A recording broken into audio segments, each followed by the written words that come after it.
We're sorry. We're back again. Lucas, no one can hear it. Just jam to a little Pussy Riot, David. Slava Ukraini, sir.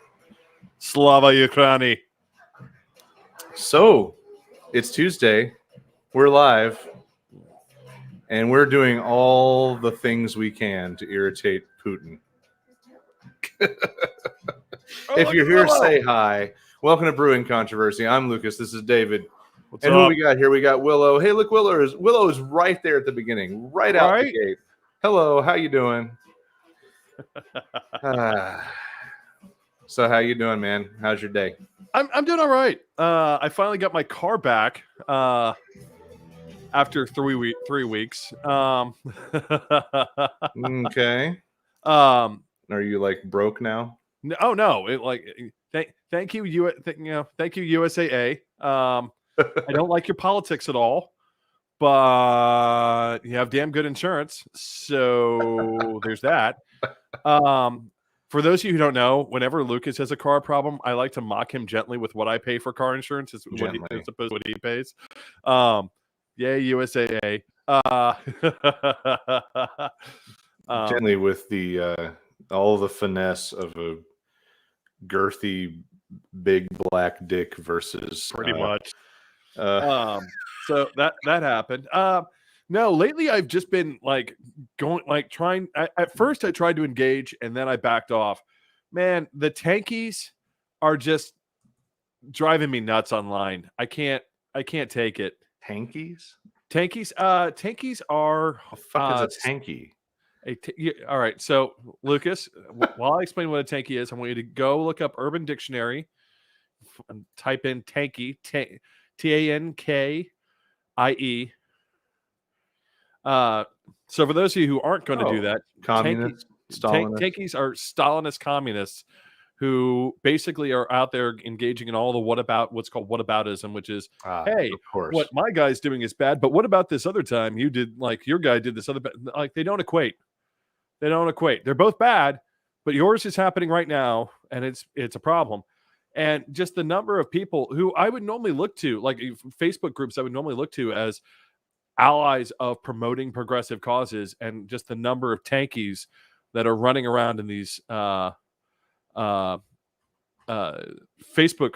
groups right now.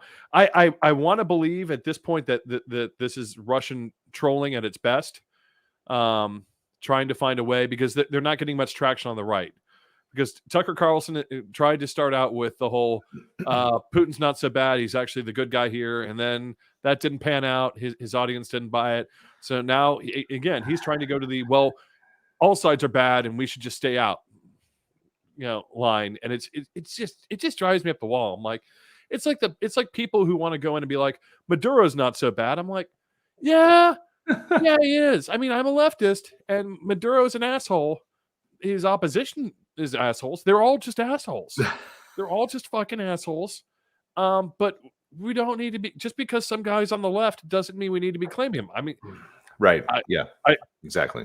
It's one of those things, like, if Sanders says something stupid tomorrow, which, you know what, I'm gonna be honest, not convinced that he wouldn't do that.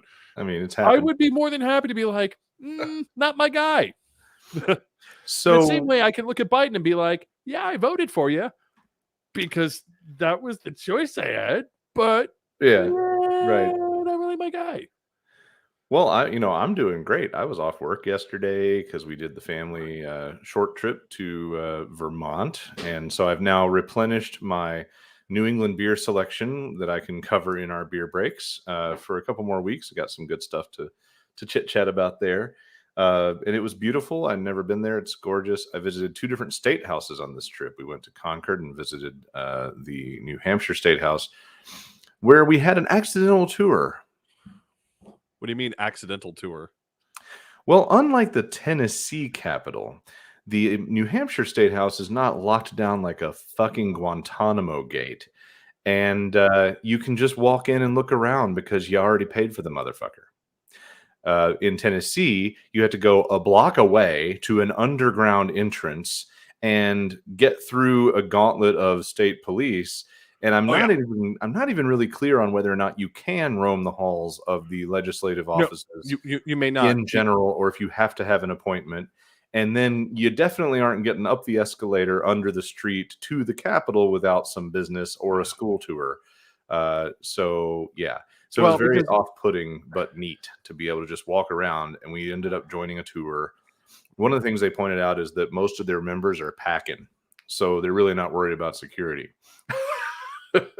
They have like 400 and something house members, and they're paid $1 a year, and they all pack. What? Live free or die, man. That's New Hampshire. Yeah. And in Vermont, we did not get the tour. I just stopped. Oh, okay. Sorry, yeah. I get it now. Yeah, Concord, State House, accidental tour. Vermont, yeah. Montpelier, which, by the way, is like, I think you could throw a football from one end of Montpelier to the other, and it's got a gorgeous State House. I just took pictures from the outside and moved on, but the town is really, really cool. I don't know if there's like a stretch of town somewhere that I wasn't, where there's like, a Walmart and a Target and a Starbucks, but this was a quaint, nestled little village, not unlike Lexington, Lexington. Montpelier is famous for being the only state capital without a McDonald's. Really? Yeah. That's wonderful news. It reminded me a lot of Frankfort, Kentucky. You're just kind of going around a mountain, and then boom, there's a little town right in the middle of a valley, and there's a really ornate state house. And it was just really cool. It was a lot of fun. Had a good trip. Ate a lot of great food and tried out a lot of good beer. Unfortunately, the one place I really wanted to bring some back couldn't, but we'll talk about that later. That's beer break stuff. Oh, no. Right now, speaking of Bernie, you brought up Bernie. On the trip, I knew where his office was in Burlington. We went to visit Burlington, and I was hoping that I could like go and take a picture and be a dork and like, get in front of his sign or something, but it's very nondescript, very, very basic. And you had to buzz in to get to the actual floor where there might be a sign. So nothing special there. But you mentioned not claiming everything that sometimes our side says, David. And that brings us to the first topic of the night. Oh, God. So last week was the State of the Union, the moderately disorganized delivery problem and snooze fest known as the State of the Union, Biden's first State of the Union. And, it wasn't awful. Bless his heart, Uncle Joe. It wasn't terrible, but there's no nice way to say the stutter was on high setting. Like, there were a lot of stumbles, a lot of weird pacing issues. The man does not segue topics. No. Bullet point. Okay. I mean, and you know what? From my perspective, I can be down with that. Yeah. If you're like a policy nerd or politics wonk or whatever, like, you can kind of follow it. But the general public, I think, felt like a lot of knee jerk of we're talking about that now. So it was fine. I would have liked to have seen a little bit more oomph in some cases. It just seemed very chill when he could have really tried to muster a little angry old man, a little fist pounding, especially about the opener with Russia and such. It was cool that they did a lot of the things they did to recognize the guest and the issues, but it just seemed like it was shoehorned. Like, I know that they did literally go back and force it in once the issue was on the table.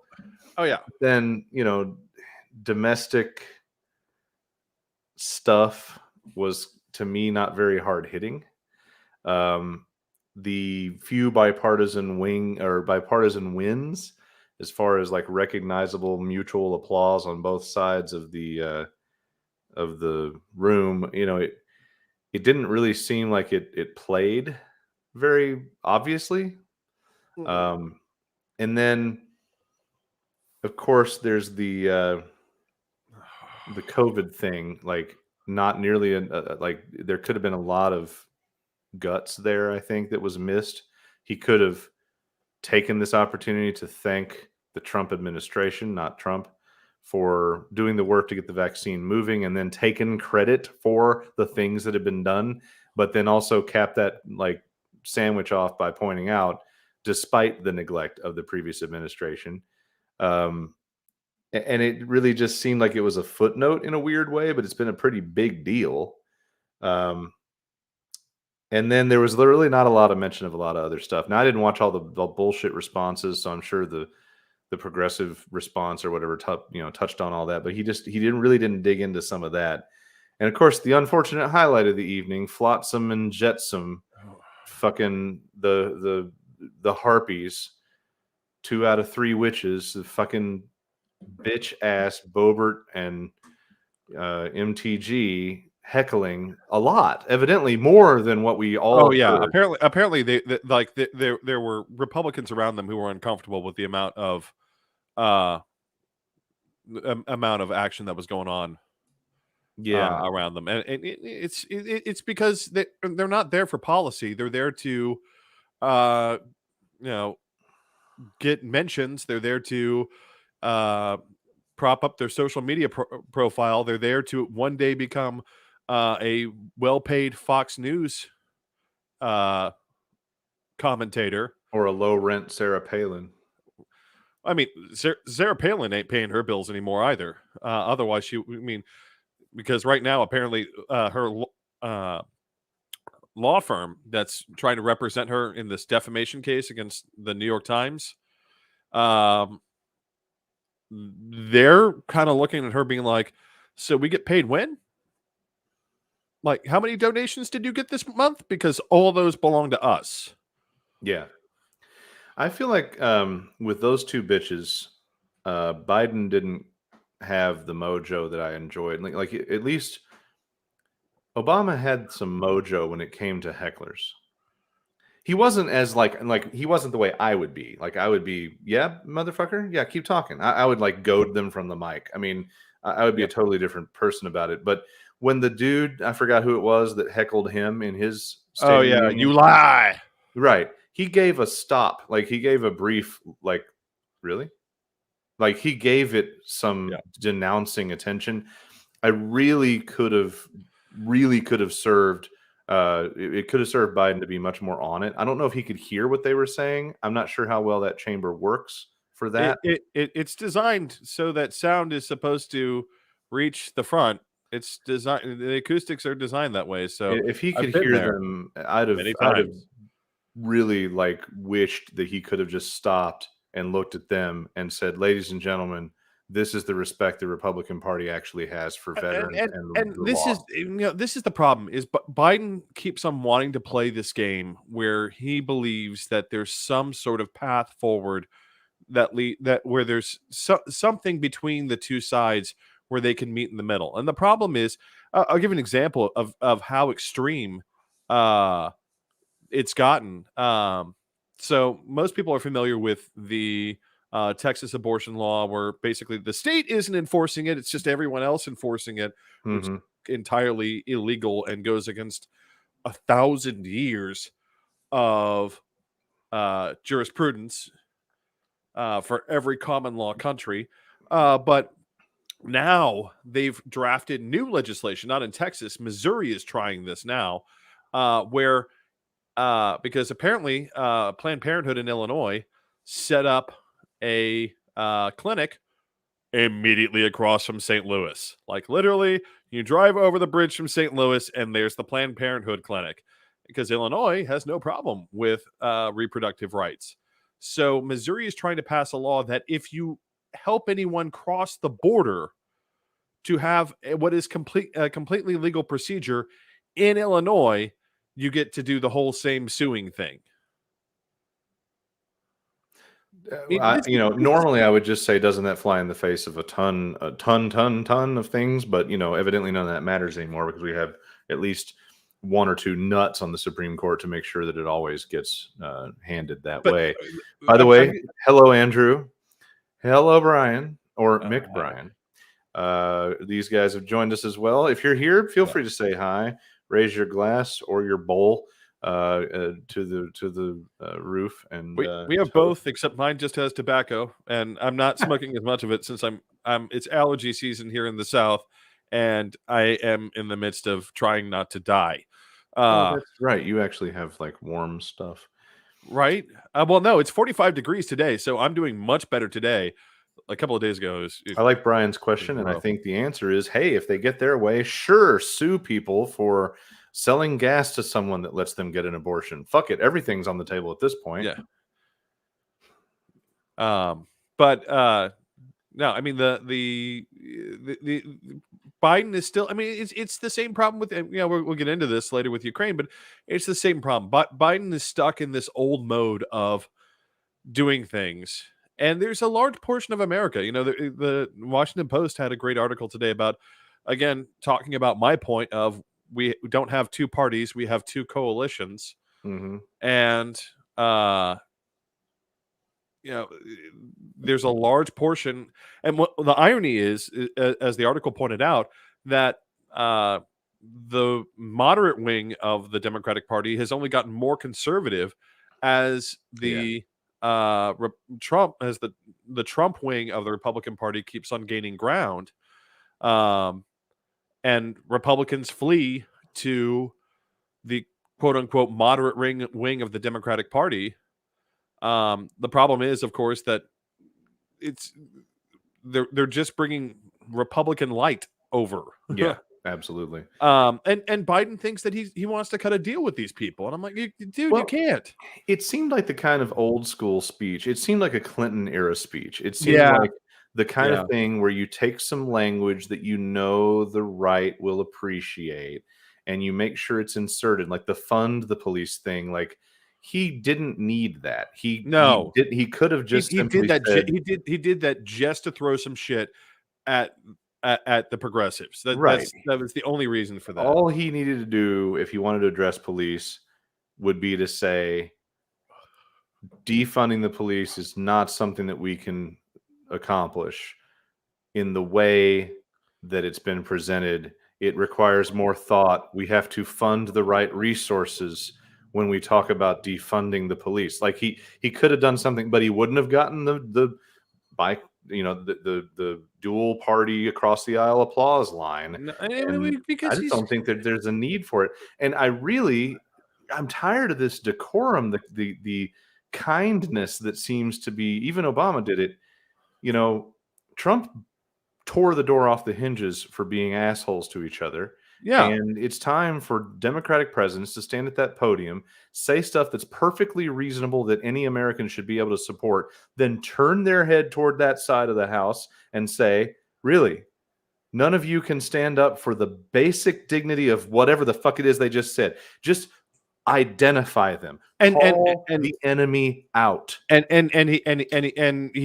of this mode, and again, it's the strange thing of the majority of Americans support reproductive rights. The majority of Americans think the wealthy should be taxed more. The majority of Americans think that there has to be drastic reform in healthcare away from privatization. The majority of Americans support intervention in Ukraine. The majority of Americans want to get away from fossil fuels. And yet the Republican Party keeps on hanging on to what they've done is they keep on rigging it so that they can win with the fewest number of voters possible so that they never actually have to have a majority of voters. Where Democrats keep on saying, no, we should have this be fair. We should have this be a majority of voters, which was another thing that Biden couldn't even touch. He wouldn't even go into a new Voting Rights Act. I mean, Right. why? You're literally looking at them, that you have them in front of them, ask them, Right. put their feet to the fire, and no, they're not going to like it. And you want to know what? They shouldn't like it, Right. because what they're doing is wrong, and they know. I mean, this is the silly part, which is there's this, in Biden's generation, and I understand this because when I was a Republican, I grew up with the legends of Alan Simpson, Ben Nighthorse Campbell, Jack Kemp, people who were arguably for their time moderates, right? Mm-hmm. These were not people who wanted to be extreme. These were people who wanted to find a way to achieve something good. And if it required a little bit of government, that was fine. If it required a little bit of less government, that was probably what they wanted. But there was a goal, and they wanted to achieve it. The Republicans don't have goals anymore other than simply getting Twitter likes, getting Facebook likes, and getting on Get Fox into the News. libs. Sticking to the it list. That's their entire policy. Well, the fact that they did not present a platform when Trump went up for re-election, you're just looking at them going, because you don't want to govern. And so the problem that I think Biden refuses to admit is that there is no other partner on the other side. There is no Right. one who wants to actually work with him. I don't care if you're, Collins, and you're like, well, I don't know about this. Yes, you do. You are a complete fucking sellout.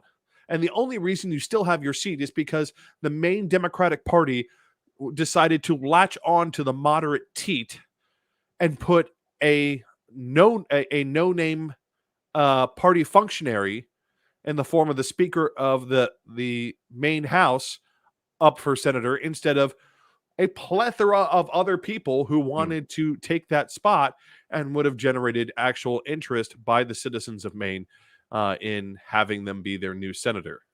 John's here. Hey, John, been a minute. John has had a busy few weeks, so it's great to see you again. I think that Brian makes a good point here. We need to remember the unsettling majority of Americans are terribly short attention span oriented. Short phrases and keywords win the day.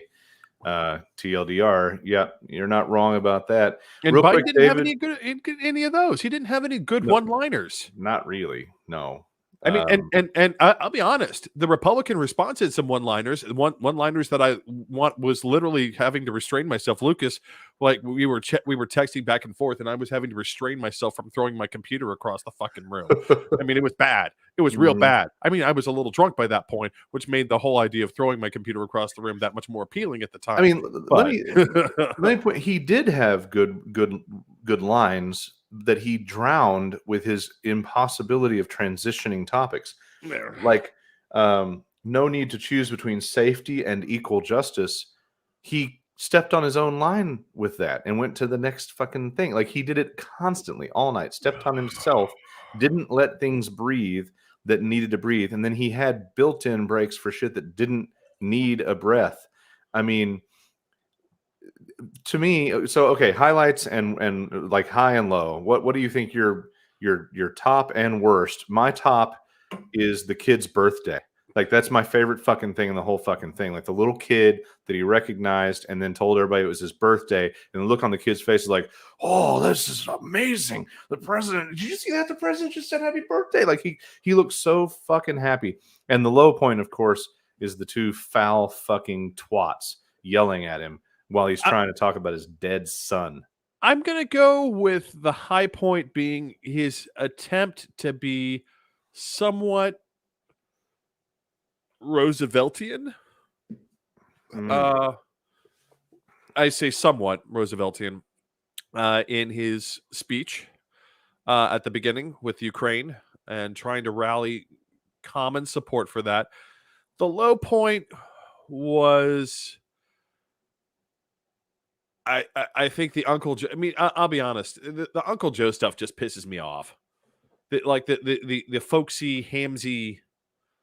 Like, dude, I need you to be the happy. Like, you know what Reagan was? Reagan was a pompous fucking ass, but he was the happy warrior. He was the one who was going to go lead.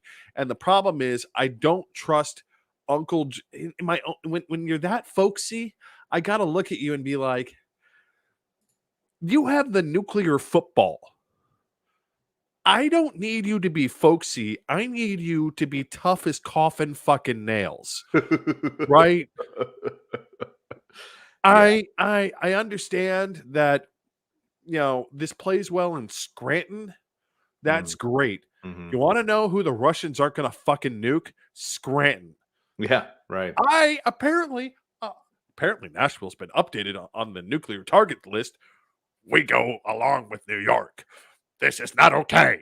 That's okay, David. You're about 5-10 minutes away from that weird bunker. So just go. I mean, I don't know how many. I mean, I suppose the natives know that it's there. Yeah. For those that don't know, there's like a weird governor's bunker that was built in a hillside that's very close to where David lives in the southwestern part of Davidson County. Oh no, I thought you meant the NSA base.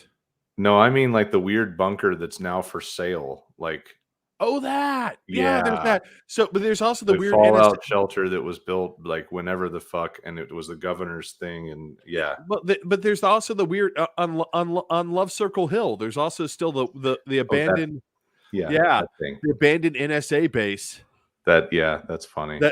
So for those of you who don't understand, it looks just really fucking strange. There's just this simple brick shack on top of this hill in the middle of a metropolitan area, surrounded by barbed wire, and you're just like, when I say a simple It brick has a bunch of shack, antennas and shit. It's probably just a fundamental infrastructure no, thing. no, no, it goes there's a stairwell that goes down.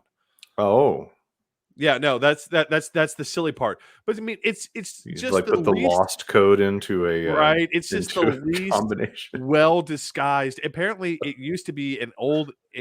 At some point, it used to be an old NSA decoding facility, and the NSA just they labeled it as a center for the civilian uh, aviation control board or something or rather.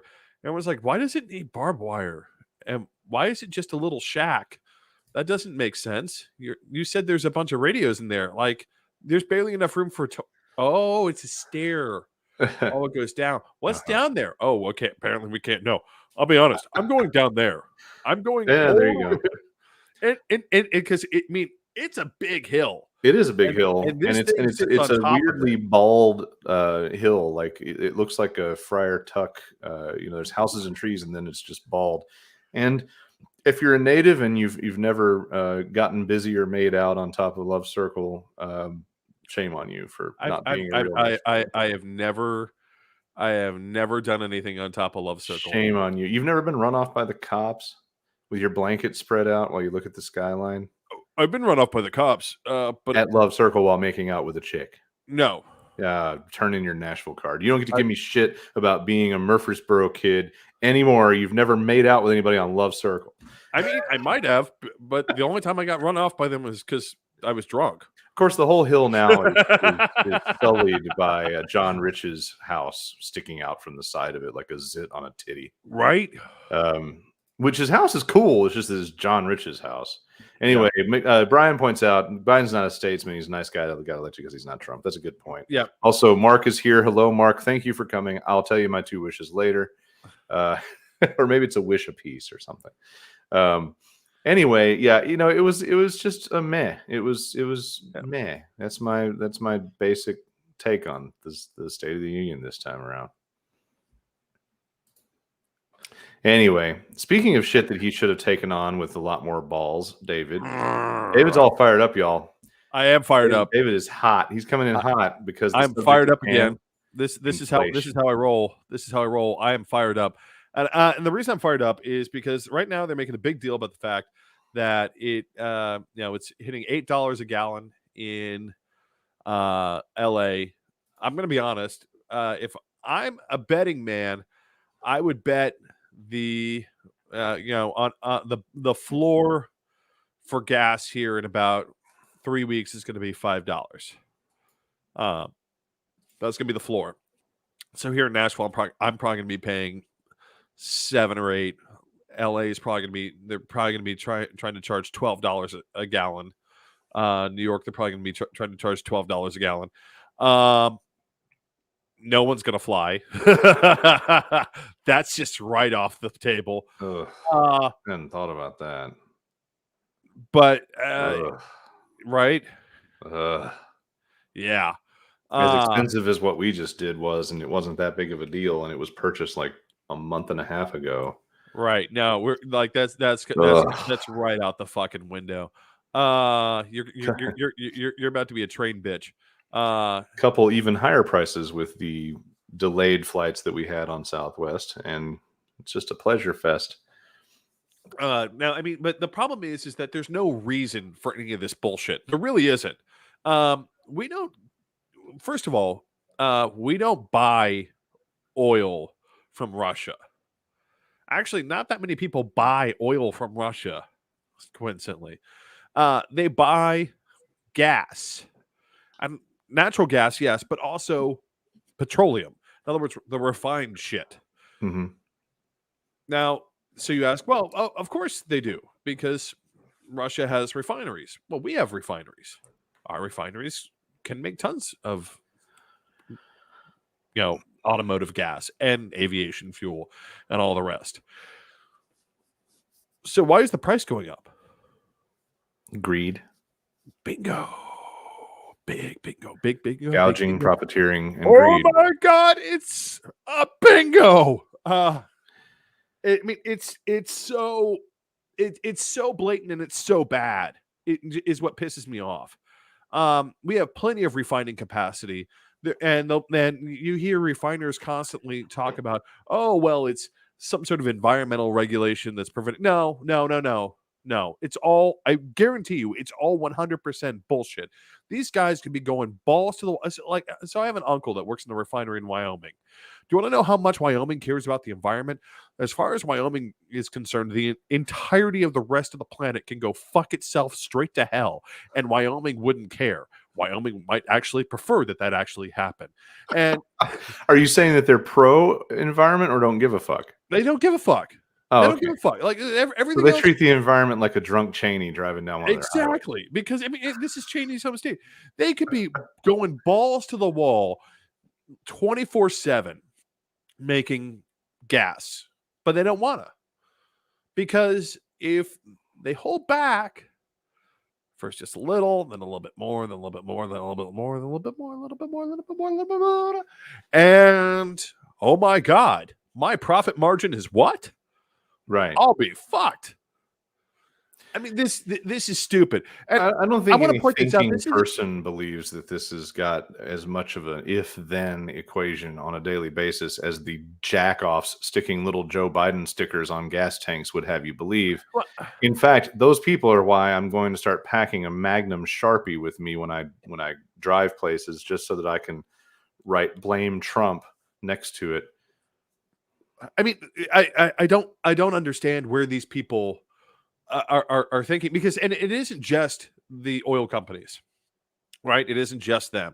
Uh, McDonald's is posting record profits, not revenue. I want to point this out. Revenue and profits are two different things. Revenue is how much money you made overall. Profits are how much money you made over what it cost you to do business. Yeah. Now, what they're trying to tell you is the reason they're having to raise prices, do all this stuff, is because their cost of doing business is going up. Okay. So your cost of business is going up, but your revenue is also going up. And then I look at your profits. In other words, after you paid, higher employee salaries, after you paid supposedly astronomical shipping costs, after you paid the supposedly astronomical supply costs for everything, then you're still posting record profits? Hold on, Pudding. Yep. Let me get this straight. You're saying that you have to charge me more, not because your revenue is going, because your revenue is not going down. Your revenue is going up. Your profits are going up. It's Everything's going opportunism. up. I mean, right now, pardon me, like I said, allergy season. Right now, McDonald's could be paying its employees $25 a fucking hour, and it would not even scratch the profits that they're posting. Right now, It's opportunism. It's the same shit that the rest of them are doing, where they claim that they're in a hardship, they raise the prices, they won't hire anybody, but they claim that no one wants to work. They ignore hundreds of applications, no, and then they jack up the price on the consumer. it's insanity. So, the problem with that, and this is one of the things that I would have liked to see Biden do, because you know what, we need to go back to the control board. For those of you who don't remember what the control board was an institution established during World War II to set prices on goods in the midst of the war. Now, why did we do this? Well, because the board was there to try and tamp down on people trying to profiteer off of bad things happening. We need the board back, right? Yeah. We need the control board back. I'm sorry, Exxon. You aren't going to get $120 a barrel.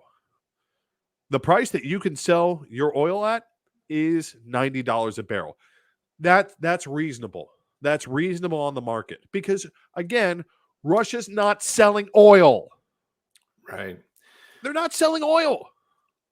Well, Brian points out the speculation is probably jumping in here, and of course we're topping the George W. But the dollar for dollar, I've been hearing that adjusted for inflation, we're still not as bad off as we were. No, we in aren't. 08. But again, we're the But inflation. this is bullshit. the key. This shit is the key. It's these fucking morons getting all their talking points from and OAN again, and Fox. this is why I'd like Biden to jump in and say, you know what? No, I'm declaring this a national emergency, and we're slamming a price ceiling on it. He needs to be willing to say, or give Kamala the teeth. I don't care. Yeah. Somebody needs to say. He doesn't want to because he's still angry at her about the whole busing thing in the debates. While you're trying to pretend like this is all due to the Russia conflict, why don't you point the finger of blame at your guy who fucked around with Ukraine just to try to come up with some bullshit ammunition for a fake scandal about my son? Like, that's what he should be saying. But and I want to point out this is going to go beyond oil. Like, the problem is that you have Amazon.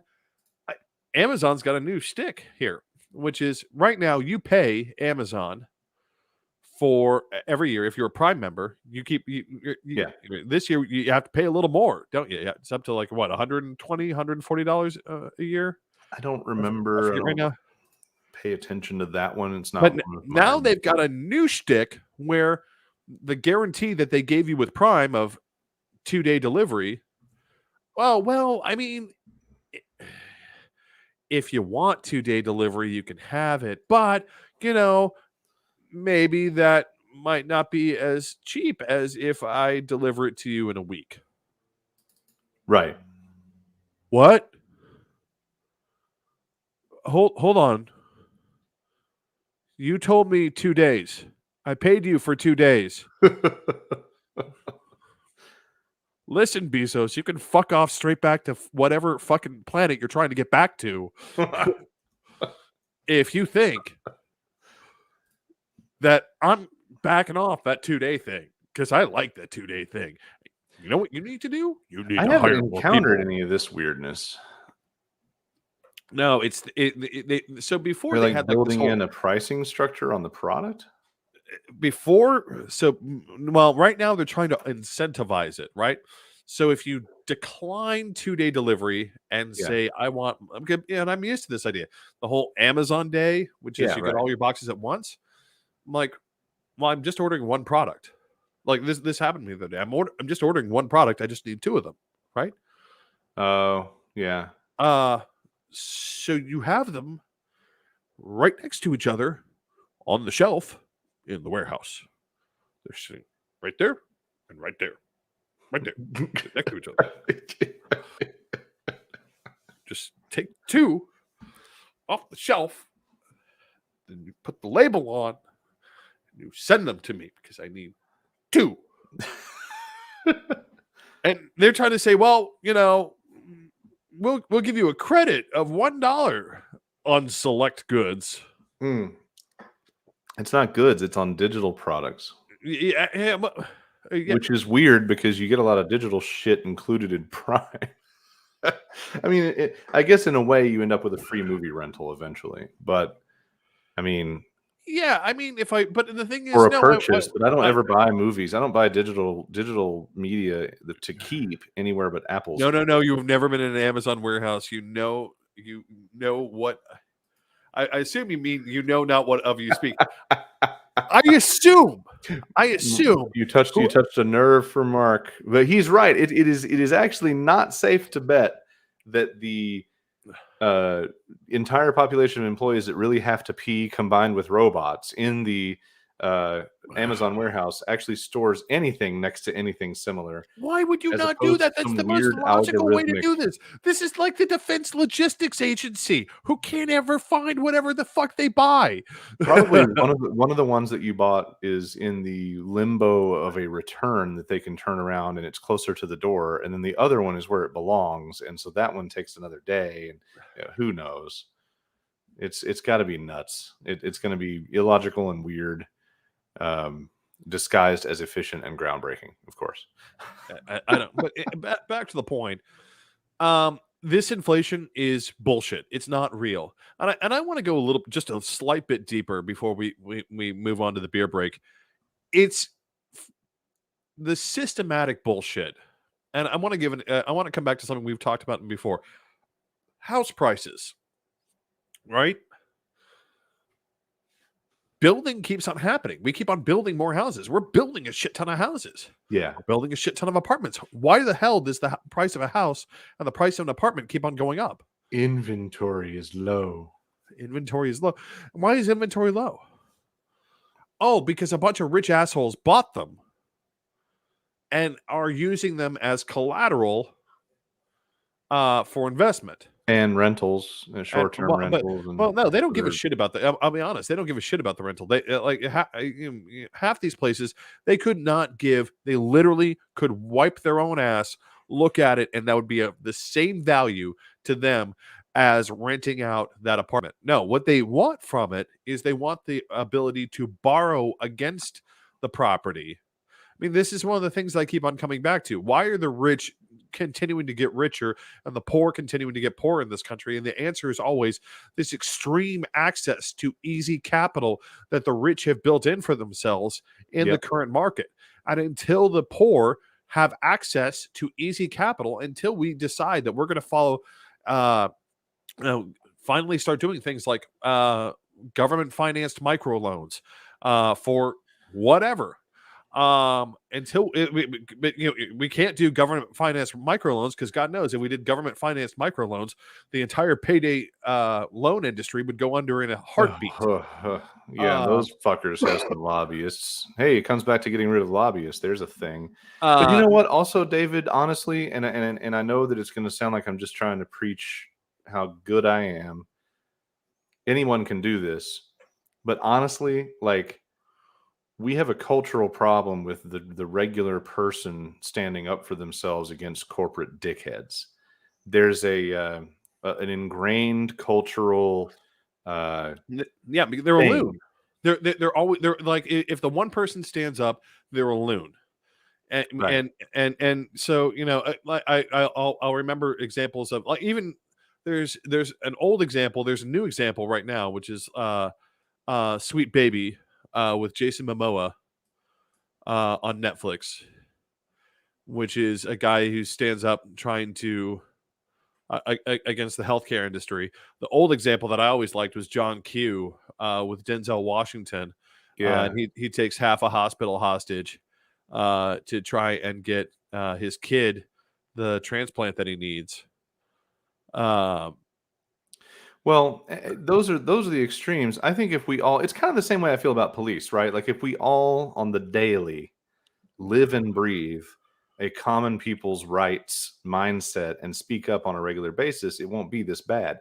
You know, you have some knowledge, and I'm not going to make it a feature here, at least not tonight. Probably another time we'll talk about sticking it to the man. But you knew that I was fighting EA the last couple of weeks about a thing. And I finally managed to get hilariously, by the way, all y'all, dude. You know, anyone who says that the people who run companies are there because they have better education or are knowledgeable about things or just have natural intelligence. Holy mother of God! You talking about the vacation messages? Yes, Jesus. So there were two executives in the group of executives that I was emailing for this EA issue. There were two executives over the course of a week who had vacation autoresponders turned on that included their cell phone numbers, encouraging people to text or call them if it's an emergency. So here I am with a consumer complaint, and I've got these two different executives' phone numbers now in my arsenal of ways to get shit handled. Now, I didn't have to use them because things did get handled, and we'll talk about that differently later. But I was very amused that I finally managed to push enough buttons that Chris Bruzzo, who is the CMO of EA, jumped in the thread and decided to try to tell me where to go. And he jumps in and tries to talk big shit and says he can't idly sit by while I continue to treat his employees this way.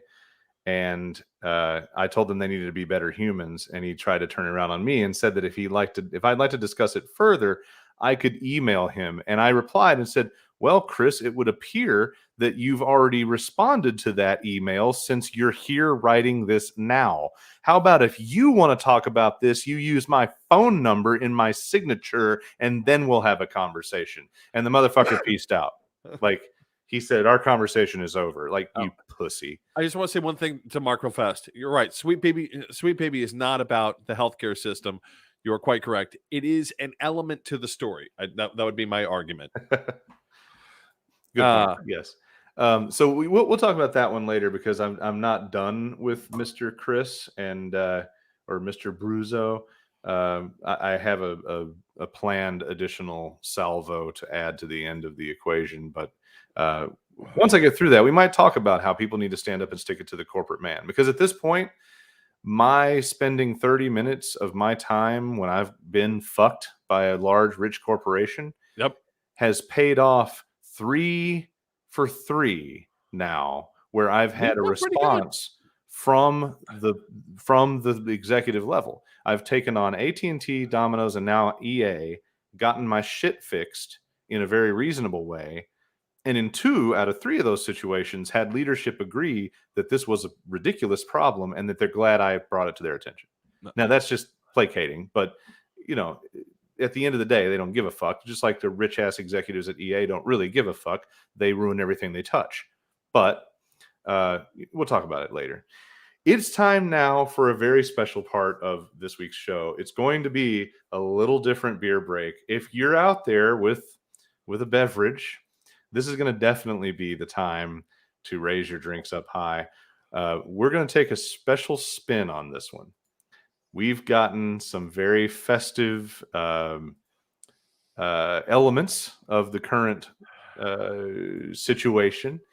And we're going to forego our normal intro and music, because we'd like to bring you a very special music video that I found while doing some research for today's discussion.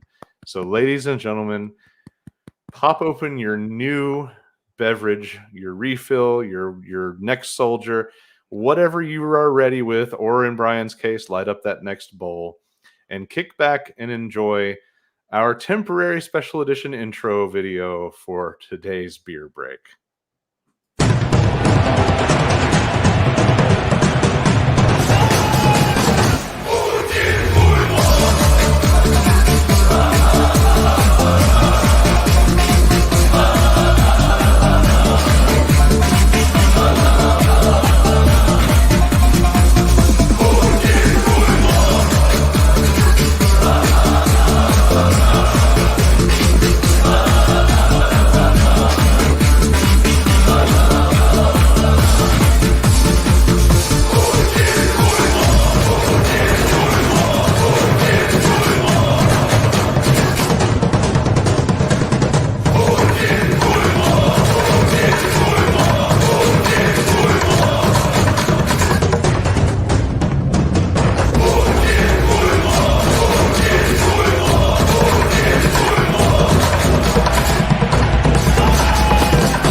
Putin Khuylo, which is Putin is a dickhead. And apparently it has been a rallying cry for quite some time in Ukraine. And it is our closing topic of the evening, but we're going to use it as part of our beer break as well, ladies and gentlemen. So there is a bunch of really fascinating shit going on around this concept. So basically, I started off with this tiny little note in my show prep today to go look up the brewery in Ukraine that is converting from producing beer to producing Molotov cocktails. And that was just me looking for an anecdote for this beer break. And it turned in to a lot of discovery. So if you saw our title screen before we went live, and it'll be the key screen later for the video, you've seen this beer already. But these guys are beautiful heroes to humanity. Pravda Brewery, a Ukrainian brewery whose name translates to truth, decided to stop producing craft beer, instead making Molotov cocktails for the Ukrainian Territorial Defense Forces. The owner posted beer bottles containing the homemade firebombs on his Instagram. And then there have been various news interviews and news packages. There's one going around on CNN with this granny that's like talking about, if those Russian shits come here, I've got something for them. And she's got the fucking thing in her hand. I'm going to come back to the brewery and stuff when we talk about the topic. But I want to play this report that I found out about when I started Googling this, that makes me so incredibly happy, because in a couple weeks, I'm going to be able to drive down the road an hour and get some of the beer from their same recipe. That ain't it. I was so happy. Finally, here at 4, halfway across the world, a Ukrainian brewery is asking others for help now. And they've shared one of their beer recipes, and so they're asking for donations from the proceeds of its sales for other brewers across the world. And Fox 17's Lauren Coomer spoke to one West Michigan brewery who is getting ready to do just that, and she brings us this story. Almost 5,000 miles away from the brewery they're supporting in Ukraine, Final Gravity Brewing is now brewing a beer called Drinkers for Ukraine to show that they're standing in solidarity. As the war between Russia and Ukraine continues, many Ukrainians are putting all their energy into fighting back to save their country. Pravda Brewery in Lviv has done just that. Instead of brewing beer, they're now brewing Molotov cocktails. But they can't do it alone, reaching out on social media to the beer community throughout the nation in hopes they would help to keep their beer going. We just started wondering, like, what can we do to help? And then while looking at more of their posts that they actually are opening up their brewing recipes so we could brew their beers and all that, they asked that you make a donation to the Ukrainian cause. Final Gravity Brewing Company's Solidarity Brew will be available within 2 to 3 weeks, either in their breweries or to go. Reporting in Kalamazoo, Lauren Coomer, Fox 17 News. How about that? Suds for Solidarity. So, I want to find out if we can get Yazoo or Blackstone. I mean, this is Nashville. There are plenty of breweries. Somebody Jackalope won't do it, but Yazoo should be doing it. So I'm looking forward to this. Final Gravity. Holy shit! Like, you guys, heroes to the world for joining in that effort. I can't wait to partake. I will definitely review it, and I will definitely sing the praises of any brewer. And the same with Nashville, if anybody picks that up, and it might be happening. We will have to look it up and see who's getting on that train. Maybe Calf Killer. Maybe Calf Killer. The other thing that you might have noticed that might weird some people out is, yes, there is a Fox 17 in Grand Rapids, just like there is one in Nashville, and it's weird as fuck. I didn't think about that until just now. This is the 616 area code, up one digit from 615. There's a Fox 17 News here and a Fox 17 News back home. We like, it's crazy. Like there's an Alabama street like at the end of the road that leads into our neighborhood, just like in Nashville. The parallels are fucking bizarre. So that's one of the many weird parallels. So if you just happen to jump in on that, no, it wasn't a Nashville report. But hopefully there can be, and there will be somebody that jumps in. I don't know. There could be a lot of different possibilities of who might be ballsy enough to do that. Who knows? We know who it won't be. The white supremacists over there on Charlotte. Oh, those fucking dicks! So here's the deal. So I dropped my rental off, right? Oh yeah, at Enterprise. At Enterprise, yeah, and I had a shit ton of time to kill, so I walked all the way down to ML Rose from the overpass. For those who don't know, it's like a mile and a half, no big deal. But obviously, I walked by those people, and I swear to God, like the entire time, I was trying to make sure like these girls didn't think I was flicking them off, but I was just kind of like going like, oh, fuck you, you Nazi motherfuckers.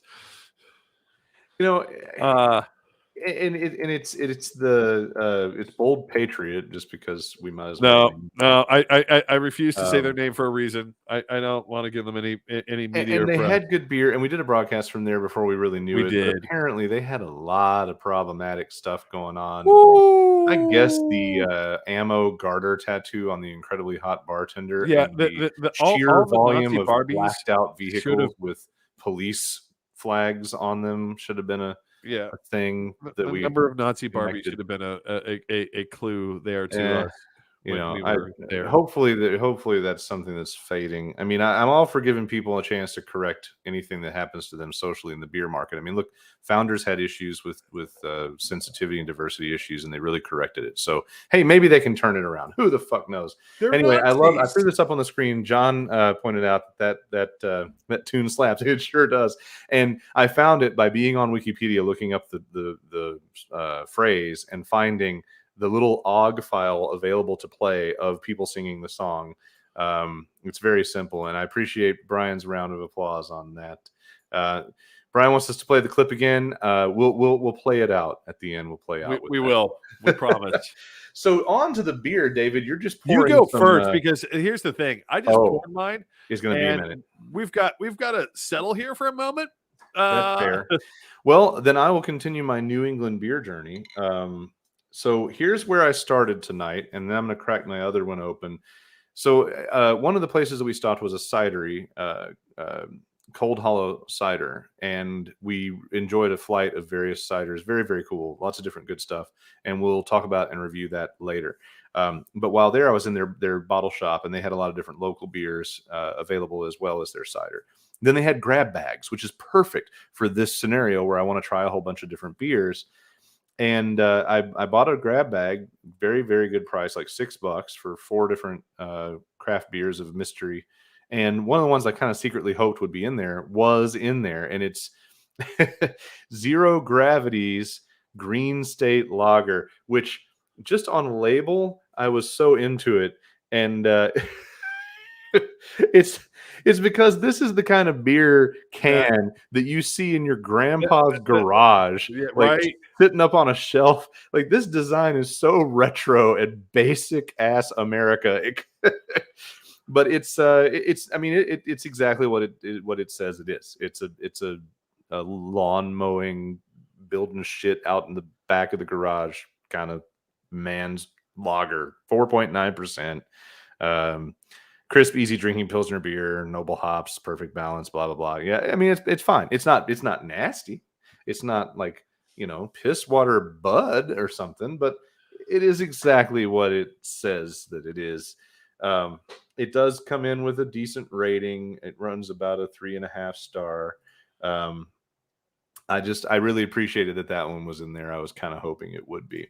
So the second one that I have not cracked open yet. So now I will add it to the mix. Yeah, you've got time. This is going to take me a moment. that's why I'm showing everyone how long this is taking. That's why I'm holding it up, being like, "You see this, bitch?" Right. This one is the Long Trail Northwest IPA. I like the whole tale. I'm big on telling a little bit of a story and a design, right? So Caretakers of Vermont Craft, Long Trail Brewing Company, Northwest IPA, West Coast Dreaming. I like that. That's kind of cool. Anyway, nice little can. There's a lot of outdoor hiking, skiing, etc. focus in the area that we were in, and probably the whole state. Beautiful, beautiful place, beautiful mountains. All the reasons in the world for all those things. Take a hike. That's cute. That's right up there. That's nice. So this is resinous and bitter, West Coast style, piney resinous cross-country trip with enough malt to make the make of the hops last the journey. Hop bill of Columbus, Chinook, Cascade, and Centennial. So let's see how that goes. Definitely has that kind of tinny IPA nose. Yep. That is every bit definitely a West Coast IPA. It's good though. It's good. It's not. It's settling with a nice aftertaste. It's not that dag nasty gaggy thing that you sometimes get from a poorly crafted IPA. So that's good when it's skunked so hard you can like barely stomach it. stuff. So now you've got no choice. You're up. Yeah, whether you I like it am. or not. It finally went down enough where I can do this. So this, I have actually had this many times. I've had this many, many, many times. I will tell you, if you work in politics ever, the way you should always try to end a day working on the Hill is getting just shy of blackout with all my gangs, 3 philosophers, and 2 shots of whiskey. I don't have the whiskey tonight. I just have more beer.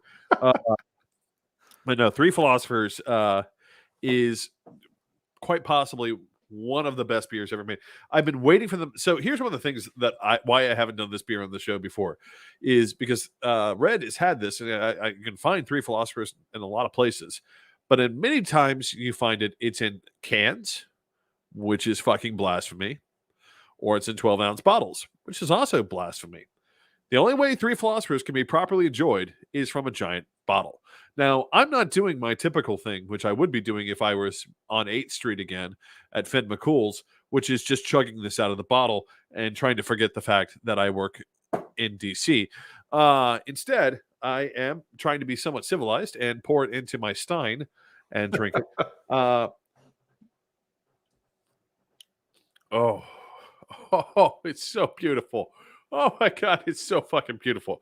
I want to say this: if you ever felt brave or rich enough to make a Boilermaker out of that, that would be the end of your night. I don't care if it's the start. You drop a Boilermaker into that one.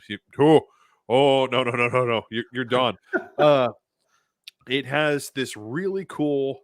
So the thing that's really cool about 3 philosophers is it has these 2 really cool notes with a malty sort of break in between. It starts out very chocolatey, and then it breaks and gives you this sort of maltiness.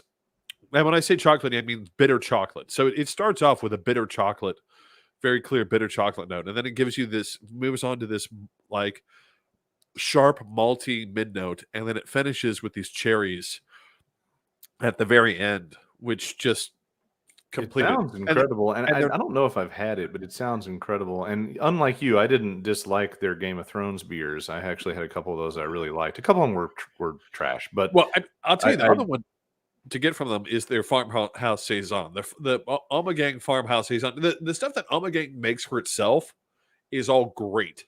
Yeah, the stuff that Ommegang makes on contract, in my opinion, is utter shite. That's a fair, because there is going to be a little bit different production. Olivia's with you on this. The enthusiasm is definitely shared. So yeah, that one sounds awesome, and you can get that a lot of places too. That's the nice thing. Yeah, I mean, you can get 3 philosophers all over the place, but here's the thing. I highly recommend, you're not going to get a proper pour from a 12-ounce bottle. I don't know what the fuck the aluminum is doing to that beer. You should not do that. You need to can. You mean? Yeah. What? You said bottle. You mean can? Yeah, the cans. The giant bomber. You need the bomber. You need to be able to pour it. You need to be able to look at it and be like, "That's too much foam. I have to let you sit." Really, typically, you would not want to put this in a stein. You want to put this in a globe. Yeah, that makes glass, which is probably how it should be enjoyed. I don't have a globe glass because I ain't that fancy. Everyone thinks I'm the stuck-up one. I don't have a globe glass. Lucas has globe glasses. I've seen them. What's the problem with this? I like the way they describe it. Pouring a mysterious chestnut brown. 3 philosophers. Oh yeah, a perfect beer for leisurely sipping and quiet contemplation. The meaning of life, even if you don't quite get there, this beer is sure to sweeten the journey. That's a great narrative. I love that. It really is. And you can look at the color. The color is just really. it's this cloudy brown, like every time you look at it, you're like, I can almost see through it, but not quite. No, it's just a super delicious beer that, if you find it, it will be something that you should always try. And here of we course, go. Brian is wants to give us supplementing us with his bowl review live from Brian's bowl. Actually, we should start that as an insert segment, live from Brian's bowl. We'll just cut him in for just a minute while he drops the straight dope, so to speak. I couldn't even get to the pun without laughing at myself. Why am I on this show? Why do I put up with you? Because, David, I give us a chance to do things like bitch about Putin. So let's jump back in to Putin Khuylo. La, la, la, la, la, la, la, la. If you're just joining us, please say hello. And also, you're going to want to go back and watch some of this shit so far because, boy, we've had fun with this shit. We have. Anyway, David's not crazy about the fact that I keep trying to poke the bear, the big Russian bear, and all of his friends at Facebook. So since Facebook decided to land on the wrong side of censorship with me, I'm still in Facebook jail for calling for Putin's head to roll. I decided to double down because that's what I do. And I made a new header for my Twitter account, which is basically, it's this. See, and I'm just like... And David's not comfortable with my crosshairs because he thinks we should be better than those people. But we should not in this case. I mean, not always. I mean, there's a lot of places. I want to be very clear. We've had these conversations. I'm not better than those people in many instances. But at least in, performance. There's always something to check on this. We have better uniforms on this story. The general daily development. It's so weird because, of course, it's almost a reversal of night and day. So when you're up late watching our news, the sun's coming up on Ukraine, and who knows what the fuck is going to happen at any given time. Anyway, so there's always a daily thing. And what I do is I open my news kind of squinting, hoping I don't see the fall of Kiev headline.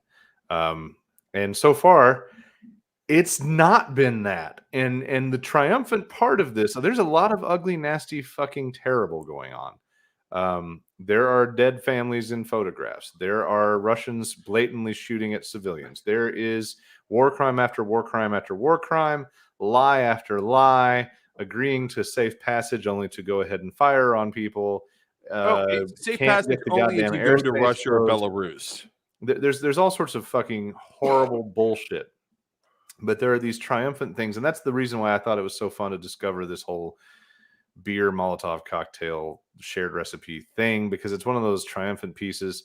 Never mind the fact that, holy shit, America hasn't mustered a president as fucking awesome as theirs in my lifetime. His name was Lincoln. I'll go there. I'll go there. No, I mean, I'm trying to think of the last time we had a president that good. His name was Abraham Lincoln. I mean, that's as good as we could. I don't even think we can put FDR up against him. Okay, so we say Volodymyr, but evidently it's the same word as Vladimir, which is weird as fuck in this particular war. But President Zelensky has proven an inspirational figure for the world, which is great. So there's all this good silver lining shit. But at the end of the day, even though, they thought they could take Ukraine and take Kyiv in 2 days, and it's been 5, and they're still not getting it done, and their fucking convoy to bring supplies doesn't have enough supplies, and there are pictures of Russians now that are surrendering because they were sent there because they didn't know what the fuck they were going to do, and then when they figured it out, they're like, no, never mind. I mean, there's a lot of silver lining among a lot of trash. But David, you pointed out 3 main pillars at the moment. The oil embargo, the impact of sanctions, and the situation on the ground. And those really are kind of the main things to track and discuss in this whole fucking shit show. Yeah, and the first part is I have kind of talked about the oil embargo already, which is the now.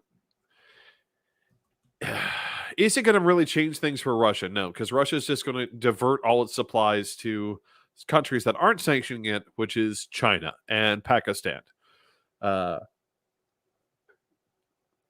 And honestly, even if the refineries can't perform, they can transfer oil to Iran, who is more than happy to refine oil and sell it to China and sell it back to Russia. So, I mean, the oil embargo, I feel like the fossil fuel embargo, a lot of people have been talking about today. And before we got on, I someone made a really big point, and it was really interesting because it's done two major things, two huge things in Europe. Number one, the European Parliament, the Parliament of the European Union, finally found fucking purpose and balls all at once. Holy shit. We did it. Congratulations, Putin. You finally made the European Parliament fucking function. I'll be fucked. I don't think anything short of like an alien invasion or a massive asteroid strike would have ever achieved that, but I'll be damned. Vladimir, you fucking did it. So the European Parliament has turned around and is now basically pushing every member to be like, nope, solar panels, nope, wind turbines, nope, geothermal, anything that's renewable, anything that we can just continuously use is great. We are going 100% off fossil fuels. We were aiming for 2050. We're probably closer to about 2035 by the time we get done with this. So I mean, that's a huge deal. And the other thing is the European Parliament found the balls to tell its members, we are technically the parliament of the fucking continent. We haven't acted like it really ever. We so amorphous, like a confederation of what, like we can't even are we a confederation? We don't know if we're a confederation. We don't even want to put a label on this. This is literally like two teenagers in high school who like occasionally enjoy fucking each other, but only one when they're high. Like trying to put a label on their relationship has been what the European Parliament has been about. And all of a sudden, no, we're going to put a label on this. We are going to be in charge. And I'll be damned, they did it. And it's really incredible that they've managed to pull that off. The other thing is it's putting pressure on here at home. The Republicans are freaking the fuck out. Because if we decide, I mean, if gas prices go up as high as they are, what's that going to do to the electric vehicle market? Mm-hmm. Exxon and Shell is a Dutch company technically, but Exxon especially is staring the gun in the face right now. But David, Republican voters are morons, and they believe the mythology, and the Republican leadership knows this, and all they'll have to do is lie to these people again, like they always do. If you elect us, then everything gets better for you. And then once they're there and everything doesn't get better for them, they just blame pre-existing Democrat policies that they're actively undoing, but say they're still affected by. So I don't really think that people will shift that much. I think the moderate part of the culture, it's the hard right dipshits are just going to think that this is all because the hard. But the thing is, the hard right dipshits keep on ending up being a smaller and smaller. They're louder. Yes, that's true. They are louder and louder, but they are a smaller and smaller sliver. And the problem is, if you give people a choice, right now, the issue that most people have, and I'll be honest, I have the same issue, which is if I want to get from where I live to say Memphis, and I have an electric vehicle, I'm kind of fucked, right? Because I have to stop and charge for 30 minutes if I want to drive my car there, an Yeah. electric car, I have to stop somewhere along the way and charge for 30 minutes, at best 30 minutes, maybe an hour, before I can continue on my journey. So what would become And chargers are never located next to any kind of decent fine dining. you're gonna have if I find dining, you mean a proprietor of fucking Three Philosophers, then no. you're gonna have some Subway at a Love's Travel stop if you're lucky, or maybe you'll hit a Flying J or a Pilot that's blessed with an Arby's top of the line. But if you're parking that fucker to plug it in, you're eating some shit food for your trouble. It's not the most amazing travel equation yet, No, but you're right. It could drastically increase the adoption. But what should take me 4 hours max, right? If I'm driving, right? Or if you're driving, Memphis?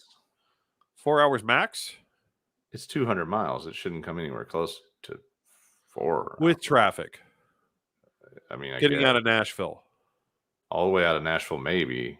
That's Yeah. pessimistic as fuck. But okay. Yeah. See, what should take me 4 hours might turn into 5. Knoxville is 3 hours from Nashville. With your foot on the gas. If you drive like Granny, Memphis should take you 30 or 3 hours ish.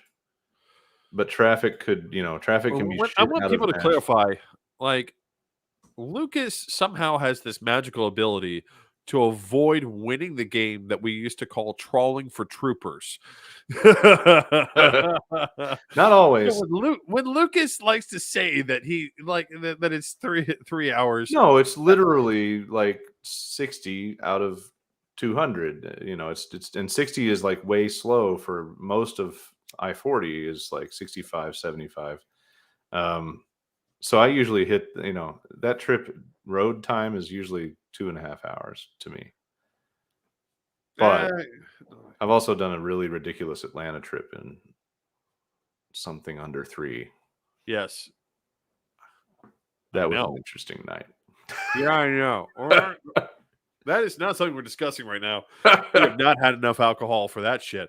Look, you can totally park at a gas station in Woodbury and run in and act like you've been shopping for 20 minutes and not be found by a litany of law enforcement. That's all I can tell you. So okay, it's true. But I mean, like, the oil embargo is one thing. I want to finish this thought up just real fast. I don't think it matters very much. I don't think any of it. I don't think it makes an impact. I think it is going to matter a lot when it comes to vehicles, because I think that it is. We're at when you hit $8 a gallon, right? You're asking for a fundamental change in how Americans behave, and I think that we're at that cut. We're between climate change. Here's the thing: the oil embargo in the 1970s was bad, but it didn't. It triggered a minor change in fuel efficiency, and then we got really fucking rich. We got repulsively fucking rich. Yeah, and then we built the SUV, and everyone wanted the biggest fucking SUV that you could possibly fucking find. Now I'm looking at you, fucking Ford Endeavor. What the fuck is that shit? That's not a car. That's a van that you like prettied up. That is the Econoline. That is like your child was abducted in a van, but you prettied it up. That's all you did. That's all you did. You took away that like stupid like sliding or like opening door where like the kidnappers would grab the child off the street, and instead put like a normal door for the kidnappers to drag the child off the street. That's all you did. It's still the Econoline van. You just made it prettier. It's an Everest in the United States, by the way. What's the Endeavor then? The Indian version. It's the same car. How the hell do I know? Are you thinking about the Excursion? Excursion, that's what I'm thinking of. Okay. I mean, they all kind of suck. The Endeavor is, or the Everest is a fat, chunky little fucking No, Yeah, yes. well, I'm sure. But I mean, You're like, talking about the 25-foot long excursion, the ridiculousness. Yeah, that fucking thing. I mean, the thing is, it's over. It's done. We need to be through with it, because I don't care what soccer mom thinks how many kids they have to put in their car. I have bad news. It isn't that many. I'm Well, sorry. Ask another mom to help drive. That'd be like, hey, look, community. they It did works. have the decency to quit making it, kind of, but they still make the F-250 that it was based on. So, Yeah. and they're not going to, well, they might electrify that sooner than later. But so we are looking at a point that hopefully we're going to have some sort of change in consumer behavior, further towards electric vehicles.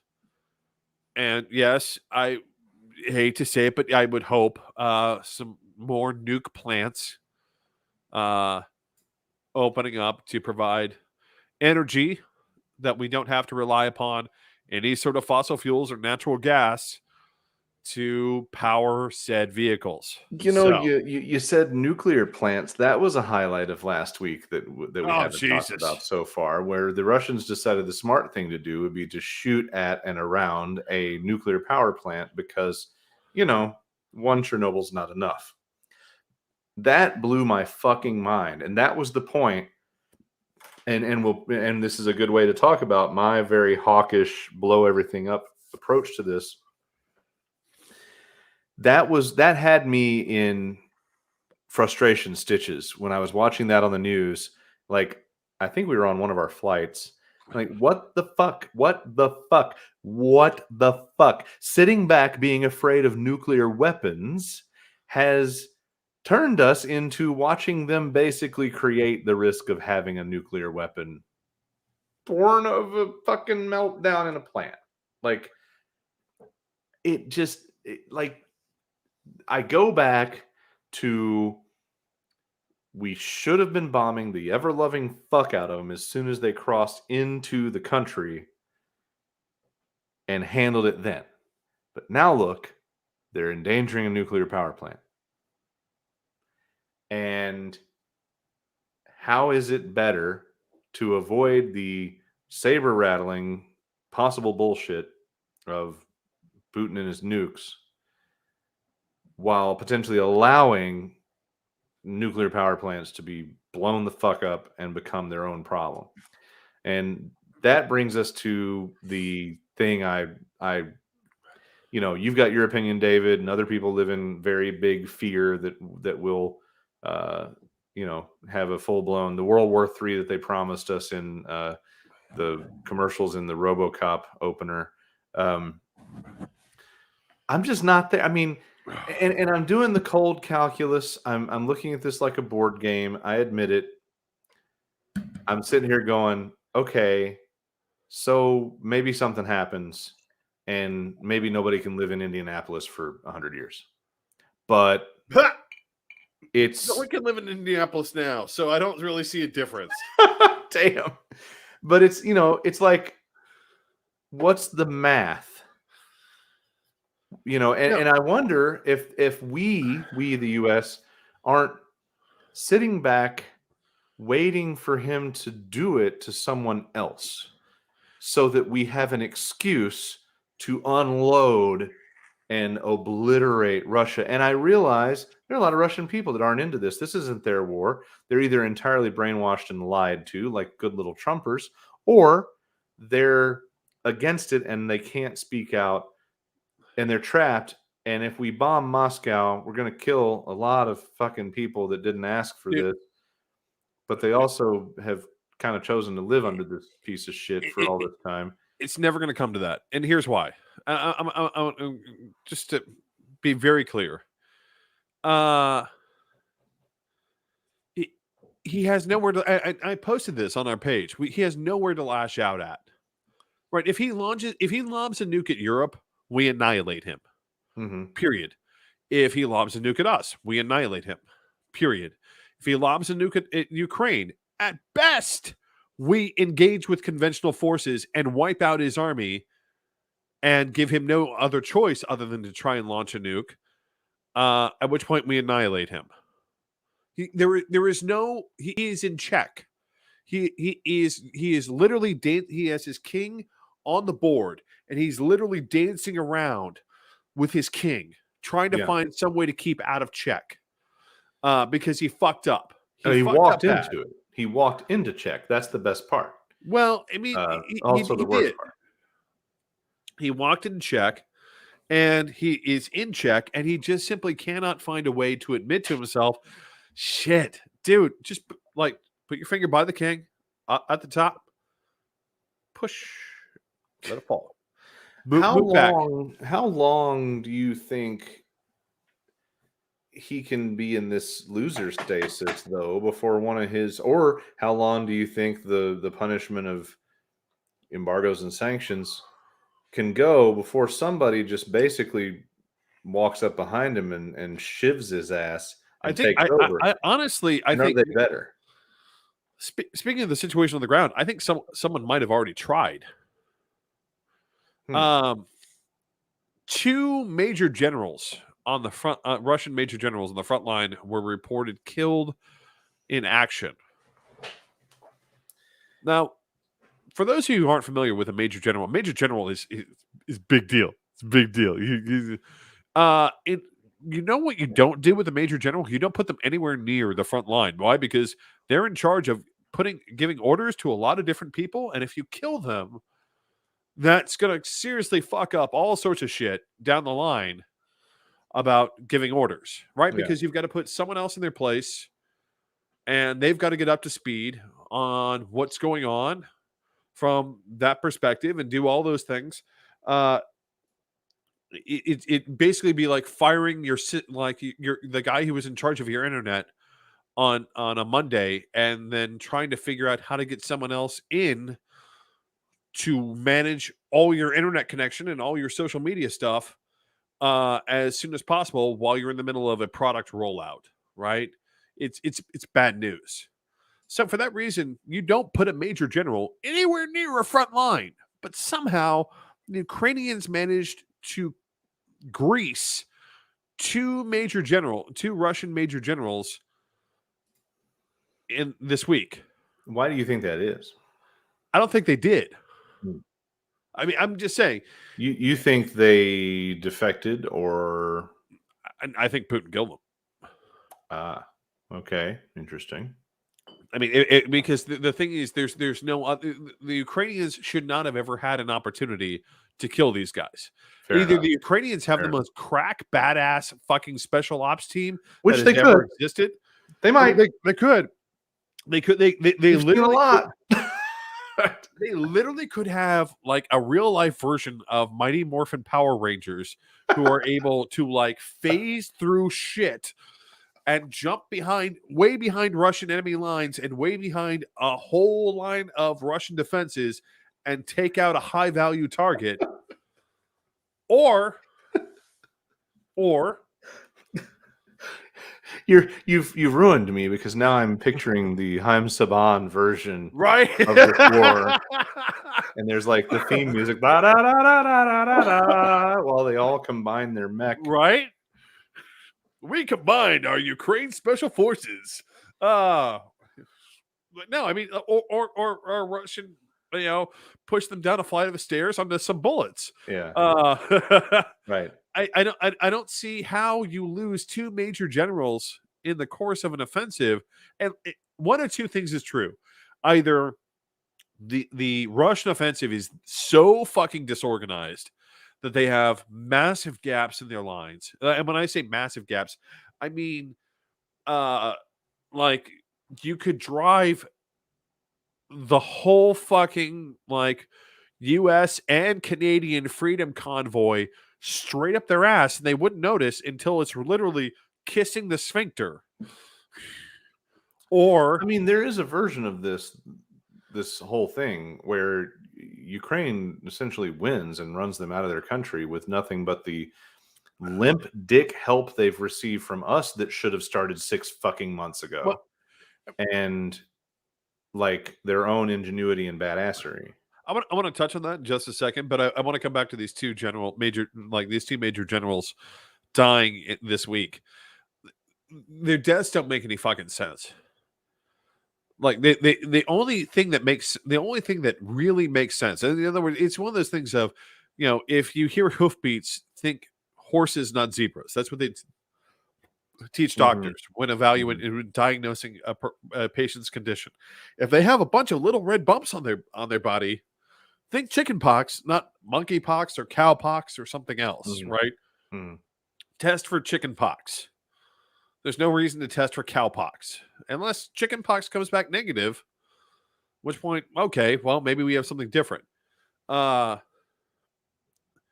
you're looking at this, I don't know. Their deaths don't make any fucking sense unless something else happened.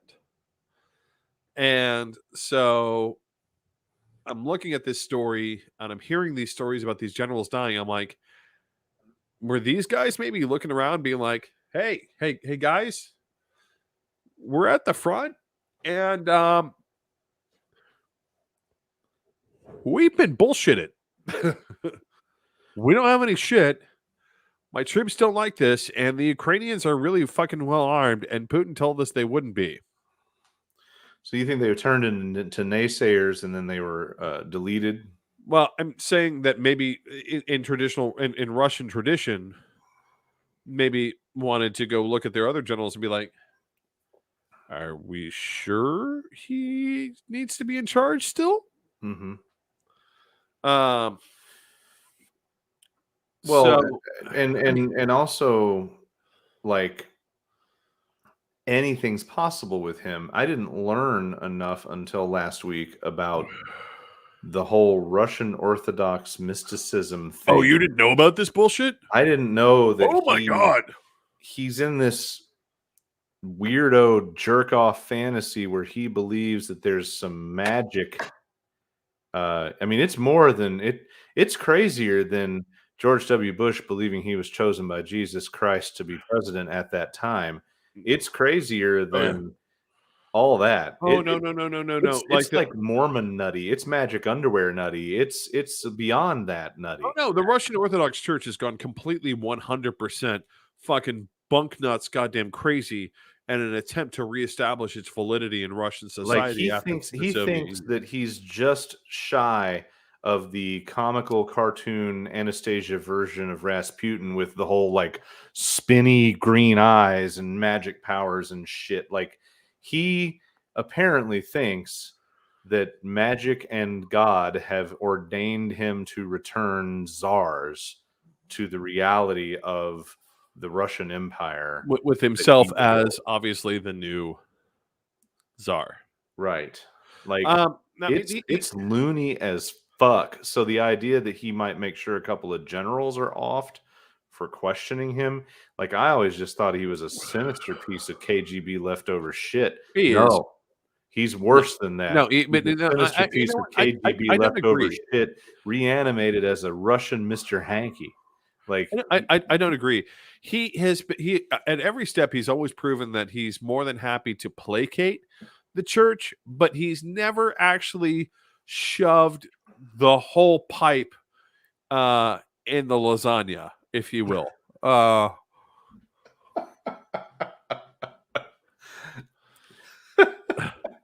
just made up a new euphemism off the top of my head. I'm kind of proud of it right now, mostly because Lucas is falling over. You went halfway American Pie and halfway unnecessary Italian food reference. It's called the Mario.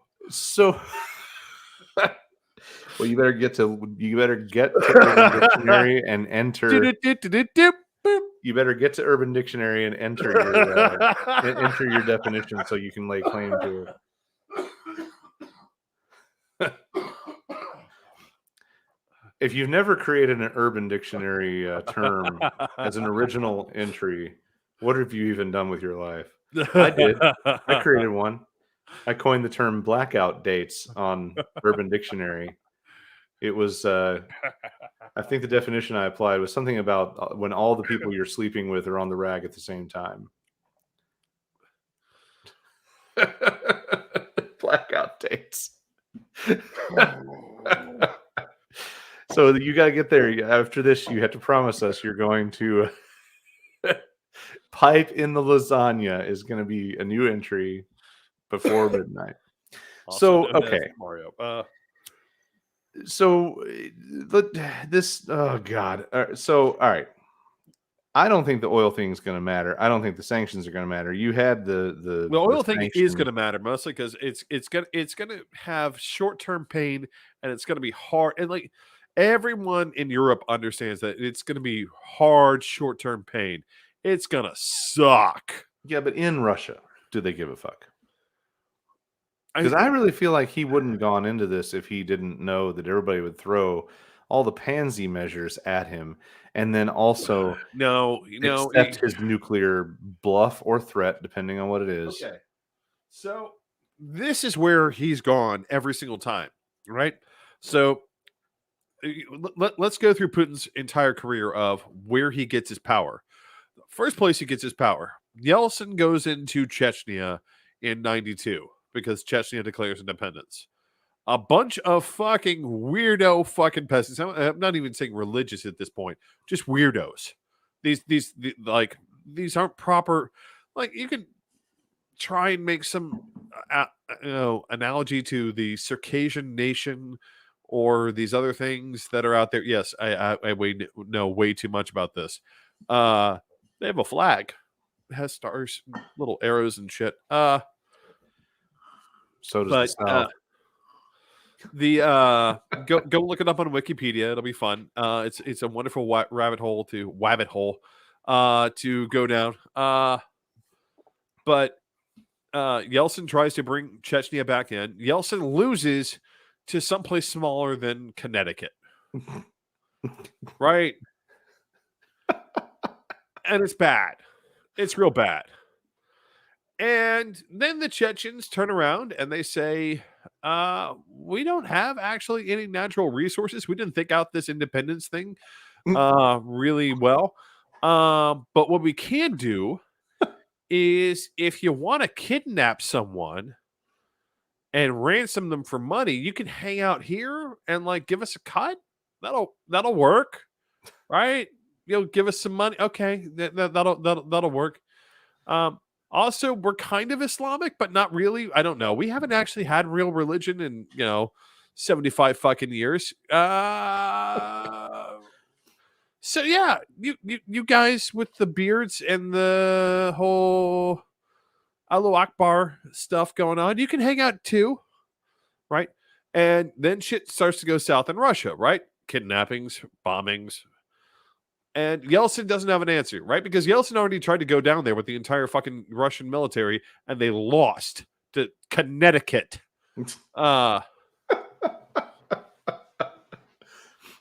So Putin comes in. Putin says, here's the deal. Listen, drunky McDrunkers.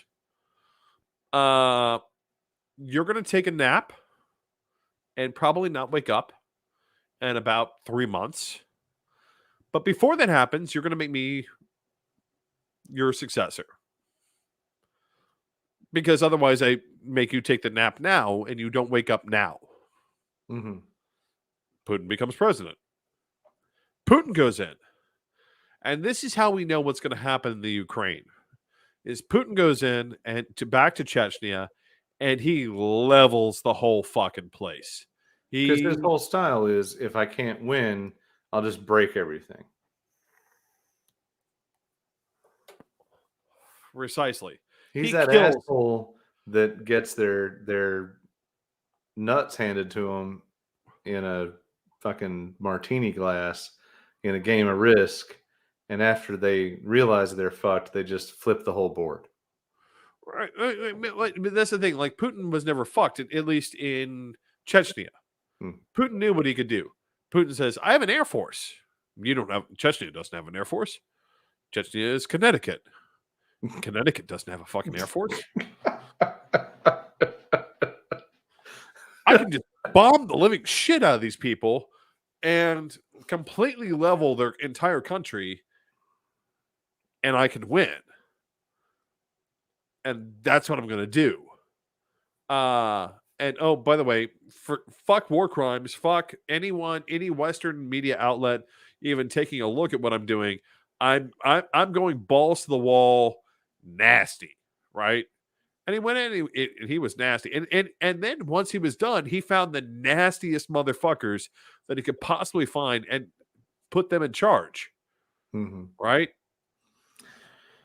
Guys who literally look at the rest of the Russian Federation and be like, y'all are pussies.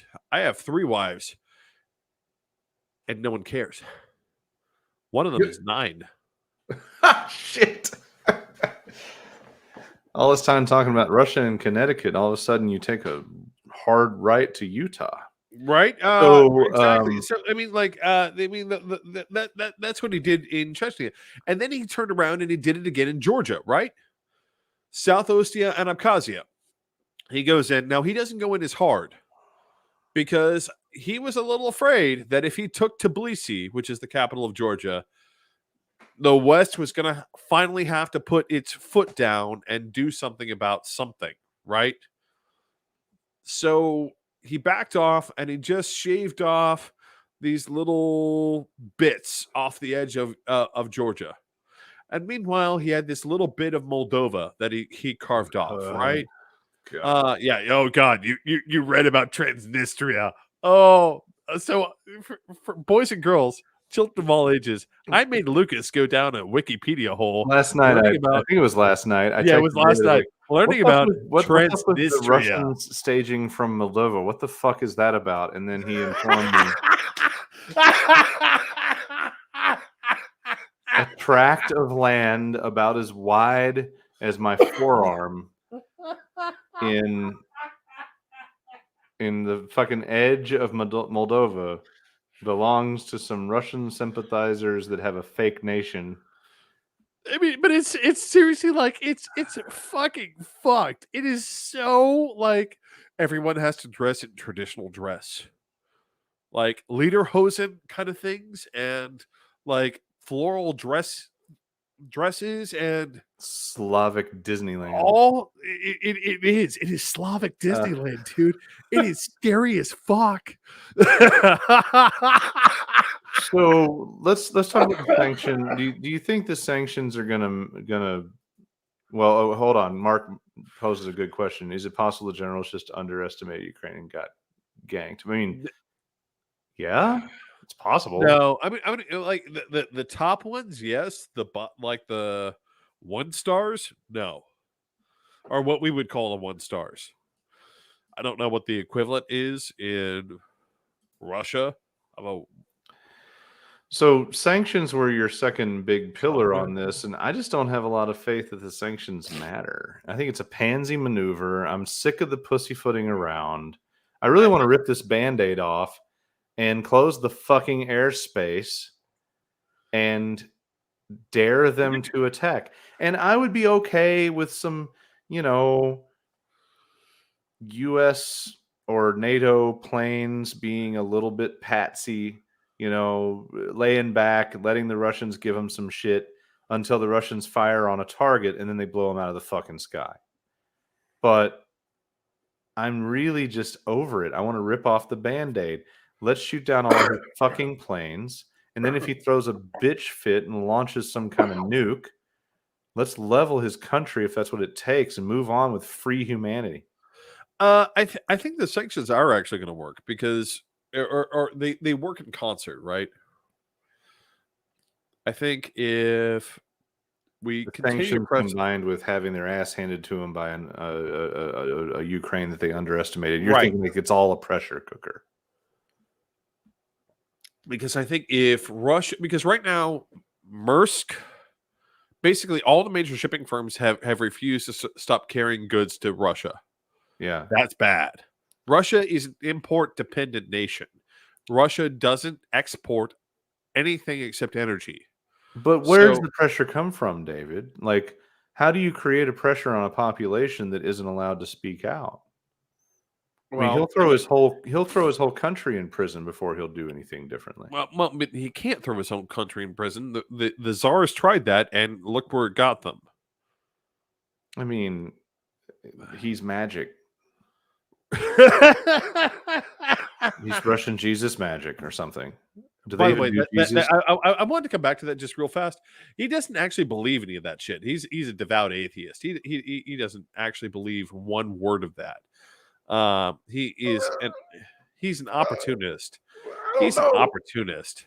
I mean, yeah, that's like, yes, it's sure. I can accept the explanation that calling Putin a Russian Orthodox is like calling Trump a devout Christian. But I don't know. It doesn't matter. It's crazy no matter what. Okay, great. It'd be great if they work, and until then, we're seeing lots of dead people. Though I have tried to remember, just because we see, and this sounds terrible, just because we see a dead family of 4 from a missile attack on TV doesn't mean it's a big deal in the grand scheme of things. And that's a shitty phrase, but the odds.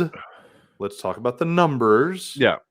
That is just 4 people, or at this point, isn't it like 60 people dead? Or it's we're probably at a few thousand. We're probably a few thousand civilian dead. Probably, I would estimate at this point, given the level of bombardment, probably about at least 2,000 civilian dead. Okay. Russian military dead, however, I would put at somewhere in about the 6,000 range. Oh, wow. You think so?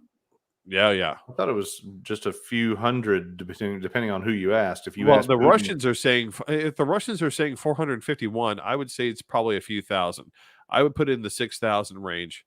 I'm a little behind on that. I was still at where they were saying it was 200 and something, and Ukraine was saying it was 500 and something. Most NATO estimates are putting it at about 4,500 Russian dead already. Ukrainian dead is harder to judge, simply because the Ukraine, there's so many territorial, quote unquote, territorial defense forces. We don't know how many of those are just getting fucking gacked, and no one knows about it, right? Mm-hmm. Right. Because it's a bunch of volunteers who go charge the fucking Russian convoy, and then they get fucking gacked, and 13 guys didn't come back. We don't know. So I would estimate probably the Ukrainian losses would probably be a little bit higher at this point, probably about in the 6,000 to 7,000 7,000 people range. U.S. intelligence shoots at the 2,000 to 4,000 range. I would estimate it's higher, a lot higher, simply because the problem is if it was only in the 2,000 range, I feel like the Ukrainians would be very solidly winning. I feel like the casualties on both sides are much higher than either side is willing to admit. I feel like Ukraine wants to put forward a very strong face and not admit to casualties, and Russia wants to put together a very strong face and not admit to casualties. I don't see a way in which Ukrainian military casualties are not higher, simply because they don't have pure air superiority, and they don't have the level of maneuverability that the Russians have. So why can't we close the airspace other than the whole piss him off? He launches nukes. There's no other reason. We should do it tomorrow. But here's the thing that I would that one is so fucking easy, and it makes such a big difference. And didn't Biden say verbatim that he won't send U.S. troops into Ukraine or won't put troops on the ground? Like, there's some word play there that he could use to get around it and say, yeah, I never said anything about airstrikes, though. Well, now here's the problem. We don't need to close the airspace around Ukraine. I'll be honest. What we need to do is we need to give the Ukrainians all the fucking Reapers. Every last fucking Reaper that we can lay hands on, we need to put on a transport and send to Ukraine. And for those of you who don't know what a Reaper is, so Many of you might be familiar with the idea of the Predator drone, which is this, this first generation unmanned aerial vehicle that we put a missile on, But do and they we know how to made use those, David? what? It's a drone, to Yeah, cut to the chase on that. But do they know how to use them? Because right now, evidently, there's the whole transaction going on it's where, a model fucking airplane.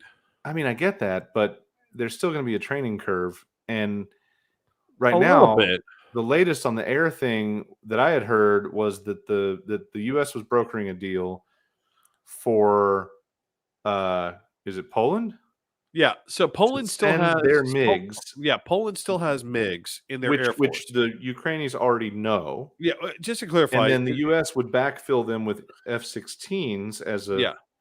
thank you So gift. the problem is that the MiG in the so this is one of the reasons, like, people ask, like, why didn't we just invite the Ukraine into NATO? And the reason is because there's an entire fucking process that has to happen when you invite someone into NATO. You have to completely reevaluate their entire military structure. There's a whole You ha- bunch of requirements that they apparently they don't meet.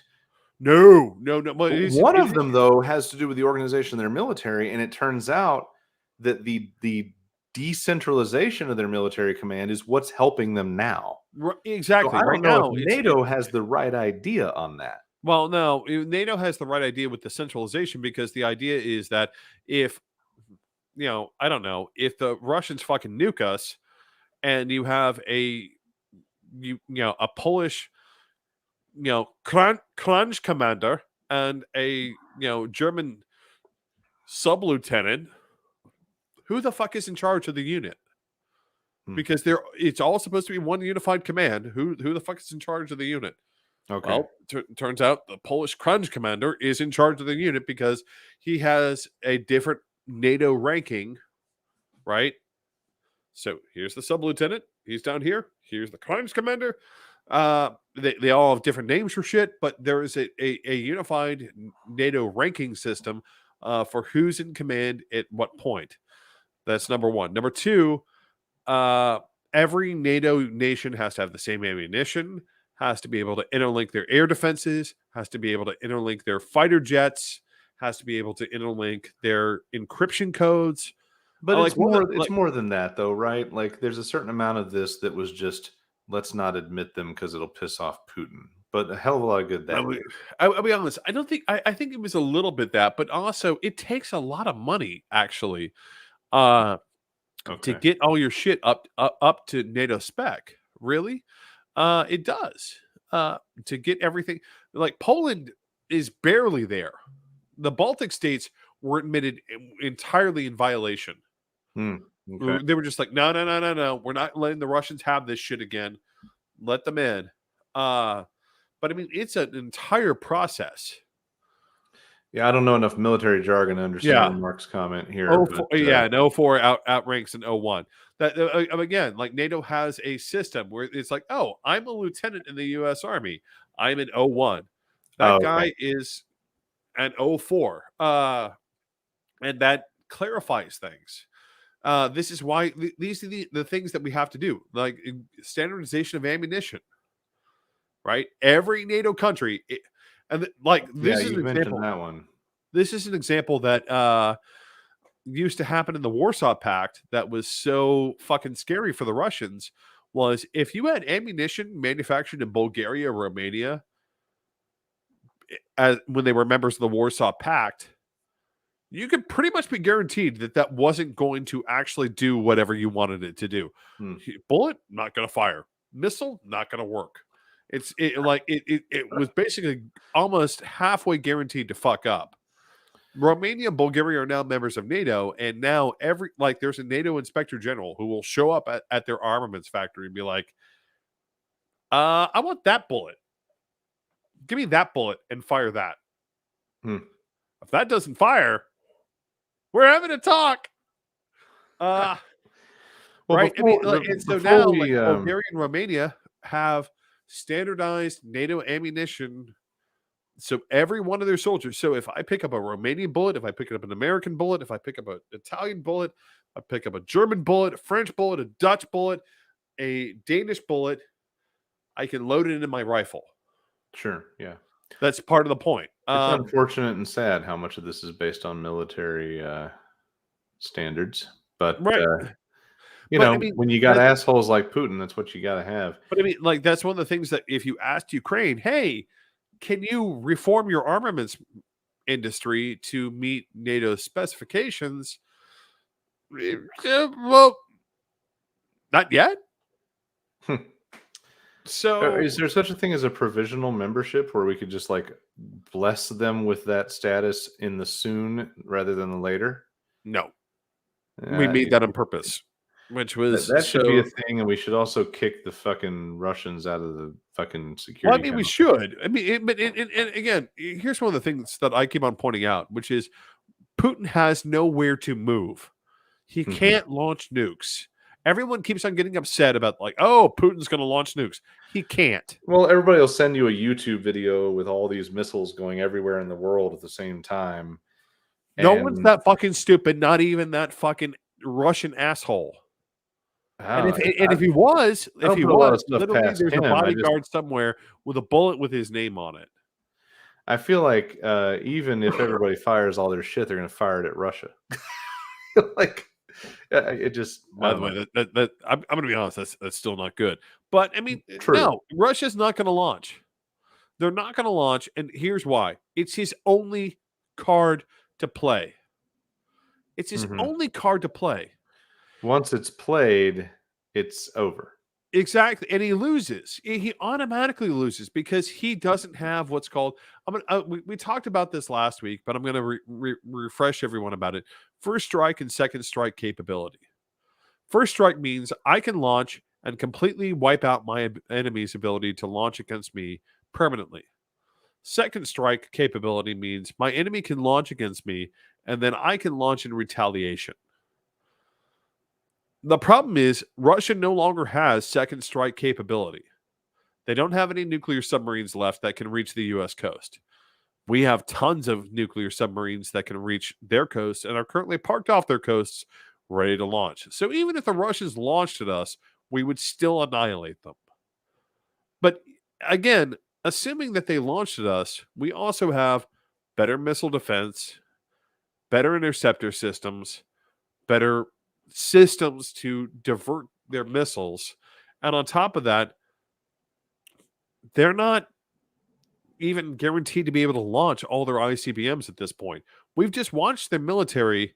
One of the stories that came out of the Russian invasion of Georgia that should have told you what was going to happen here in Ukraine was this.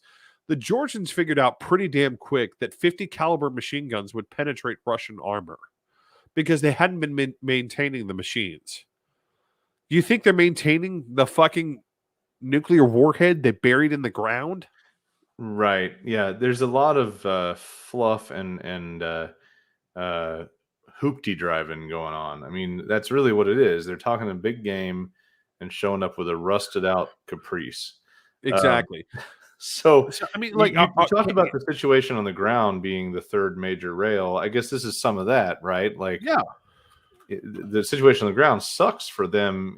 As far as anybody can tell, they're having all sorts of supply problems, morale problems. Now they got surrender problems. Of all the fucking things that's working right for the Russians, I'll be fucked if it ain't the Black Sea fucking fleet.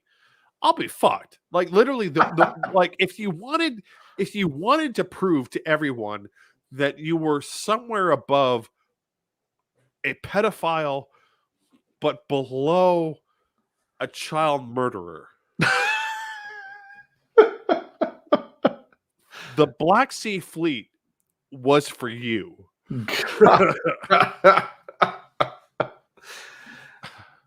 and now it's the only thing doing shit. It's the only thing fucking working for the Russians. I don't even fucking understand it. Like, literally, these guys are the dumbest of the dumbest dumb fucks because they can't get it. Like, what? It's a lake. It's a giant ass fucking lake. Mm-hmm. you're gonna go past Constantinople, Istanbul. I keep on calling it Constantinople. I apologize to any Turkish viewers who ever see this. I'm sorry. I have way too much classical history in me, and that's why I keep on calling it the other name, not Istanbul. It is properly Istanbul. You've owned it for 600 fucking years. It's yours now. It's cool. But no.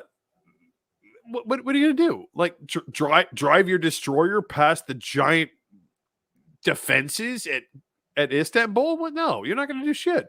The Turks have already barred the Russians from sending more naval forces up the strait. So literally, this has been like now the fucking Lake Kentucky like drunk weekend cruise fucking group that you had out there with like a couple of maybe like decent sub crews just to make sure that the Americans didn't like do something sneaky and like pop up and fuck you in the ass. So the deteriorating situation on the ground is part of the. I guess it's kind of a trifecta of pressure when you made your trio of points. You know, the situation on the ground, the embargo, sanctions, and it's easy to get bogged down in the daily shit headlines. But if we run the course and we do all the things, maybe they successfully win. But if our cultures, and I mean that as all the NATO countries, don't have the sack to make sure the correct course, if this wins favorably in Ukraine's favor, I'm going to be super pissed if the world doesn't turn around and put the screws to Russia. I don't think there's an option left where we can allow Ukraine to fall. I don't think there's an option left, honestly, where we can allow Kyiv to fall. I hope not. I really hope not. I think we've come. Here's the lucky news with the reason I mentioned this situation on the ground. Here's the lucky news with that convoy. Apparently, it's entirely down to the Russians not understanding how to change timetables. So the whole Russian idea was they were supposed to be in Kyiv in 72 hours. Oh. So how am I going to resupply and reinforce that Kyiv takeover in 72 hours? Well, I have this massive convoy up the road that's going to give me all like the nice fuel and resupply me and make sure that I'm set for some sort of like counter siege from Ukrainian forces, right? So we take Kyiv and then we get beset by a bunch of Ukrainian insurgent forces trying to force us out. That was the Russian idea of how this invasion was supposed to go. Yeah. So what happens to it is the Russian invasion bogs down, and apparently no one bothers to tell the commander of that column, and the commander of that column doesn't bother to ask, hey, am I still supposed to deploy? Is that still supposed to be a thing? No. It says on the watch. We go now. Mm-hmm. So lack of flexibility. And then, initially that was a scary thing to see because nobody knew what it was. But then now we've learned that most of it is supply oriented and it's not that armed. No. Which, continues to stack the deck in favor of, the good guys winning. What the Ukrainians need right now are Reaper drones. They need. And this is one of the things that pisses me off about the airliner, not the airliner, the fighter thing with the Polish transferring the Ukrainians MiGs. The Ukrainians don't need MiGs. They need Reapers. Is there any way to have U.S. operators fly the Reapers, but they belong to Ukraine and no one ever knows it's really the U.S. drone jockeys? Yes. That's what we need to be doing. What they need are Reapers, because right now the Bakhtar, or just do the Trump thing and spray paint trash Turkish drones. The fucking trash Turkish drones that the Turks sold them. are reaping holy hell on the Mhm. Russian armored columns. These are trash fucking the Turks. Yeah.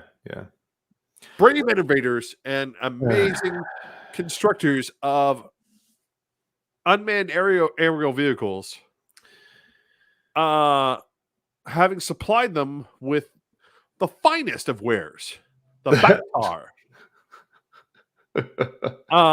And the Ukrainians are using this to great effect. Combination hookah and coffee maker. Even makes Right? julienne fries. Look, it won't break. God damn. I mean, Uh, I'm looking at this thing being like, what does it go like 10 miles per hour? What like what it is like, is astonishing. Like you could have walked there. does it run on methane? And by that I mean farts. Uh And they've run out of chili.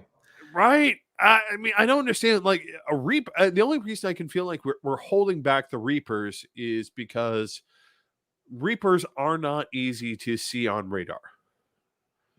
And I feel like the fear is that if we give the Ukrainians reapers and the Russians shoot one down, then they'll get something in the reaper. Hmm. But the problem is this: we've been flying reapers for 30 fucking years. Hmm. If the Russians already haven't had their dick all up in that tech, Fair enough. then they just suck. You know what? Just put it in a little brown paper box for them. Send it. Just send it. Be like, here. Well, hopefully, you go. hopefully the Here you go. news, the bad news, the dark, shitty things will just be the penance we had to pay for them sticking it out and winning eventually. Let's go out on a high note. We're over time. We are well over time. We're over 2 hours. But unfortunately, it's been a great show, though. It's been a really great show. I want to share this. Where the fuck is it? We gotta get Chrome to behave. Let's see. Hit it. No, it doesn't like the. It doesn't like the thing. Oh well. I was going to show the Instagram account, but instead, I'll just tell everybody to go Google Pravda Brewing and look at their Instagram account. They posted their Molotov cocktails and said, Pravda Brewing team is hand bottling today. It's a very special bottling. We'll bottle beer later. And then they have another great photo on there of like a little barricade line in some of their beers, expanding the resistance in addition to our very special product line. We will win this war. They're just, the unified determination and dedication of everybody in Ukraine. It's hopeful. I mean, it has me hopeful. Here's the thing: if I look at the numbers and I look at what Russia is capable of, it's going to be hard for Ukraine to hold out alone. Yeah. But if Ukraine can make it hurt enough, and we can make it hurt enough, it might be enough to make the Russians pull back and decide that it's not worth it. That's all we can do. All we can do is poison any victory the Russians have to such an extent that any victory is going to be that's going to be bitter. Yeah. Well, we're gonna sign off. Happy note. We're gonna sign off. If you will, please like, share, do all those things. You don't have to do the notification thing. We don't really care if you do that. We know you'll be here if you want to see it or you'll watch it later. And to everybody that joined in, thank you very much. We appreciate you coming by. And thank you. We will let the new sub theme song Putin Khuylo play us out right after we wish you good night, good evening, and good luck. And also, Slava Ukraini. All right, ladies and gentlemen, we'll see you next time.